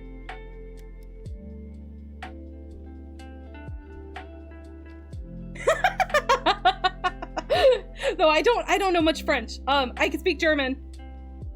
Oh.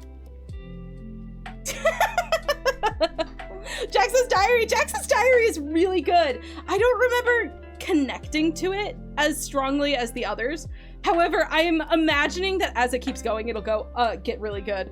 Eternal Nocturnal is another one that I really like, but it just hasn't hit its stride. I'm kind of waiting for Eve to, you know, learn that Day is a Dream Eater. Like, I feel like, just because of my experience with Siren's Lament, Eternal Nocturnal is going to get so much better once Eve learns about Day's secret, just because I really like supernatural stories where it's like a fish out of water learning how to cope with the supernatural world, you know? Like, that's what I liked about Siren's Lament, I think. Let's see. You've Gotta Be Kidding Me, I also really like. That one's really cute. That's another, like, comedy one that I didn't include because it's comedy. It doesn't really have enough of a story to talk about. Let's see, what's else? I mean, Heartstopper. Like, duh, Heartstopper's amazing. There's a reason why it got adapted. But it's also just like a straight romance, so I don't straight romance being like, it is pure romance, the genre. It is very much not a straight romance. In fact, I would say that that is the worst way you could describe it. It's a gay. It's a gay. Let's see, what else? Boyfriend of the Dead is also pretty good. I liked The Masked Henchman. I think it's over. I've never actually read the ending. Supersonic Girl is also really cute. It's very similar to Jupiter Men.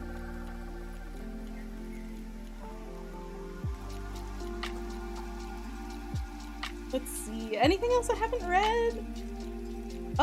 There's a lot of abandoned Webtoon canvas comics in here. I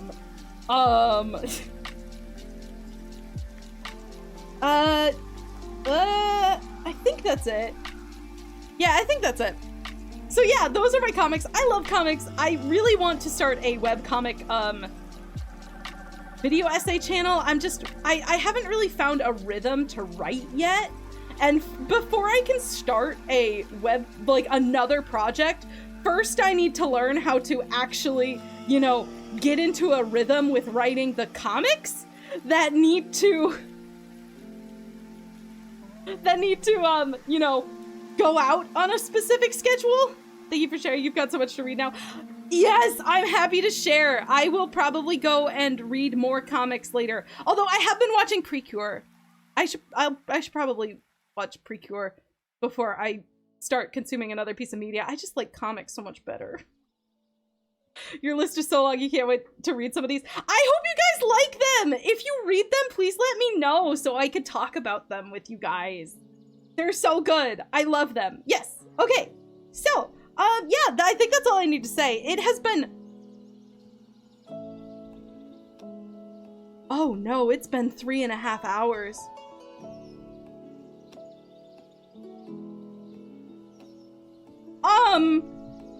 Yeah, so with those comics out of the way, I'm gonna see if any of my friends are currently live. I always forget, Rambaluk never shows up in these things. Hold on. Twitch.tv. Is it gonna... I should mute this tab. No. Oh my god. I stream at such a different time from everyone I like and know as a person who streams.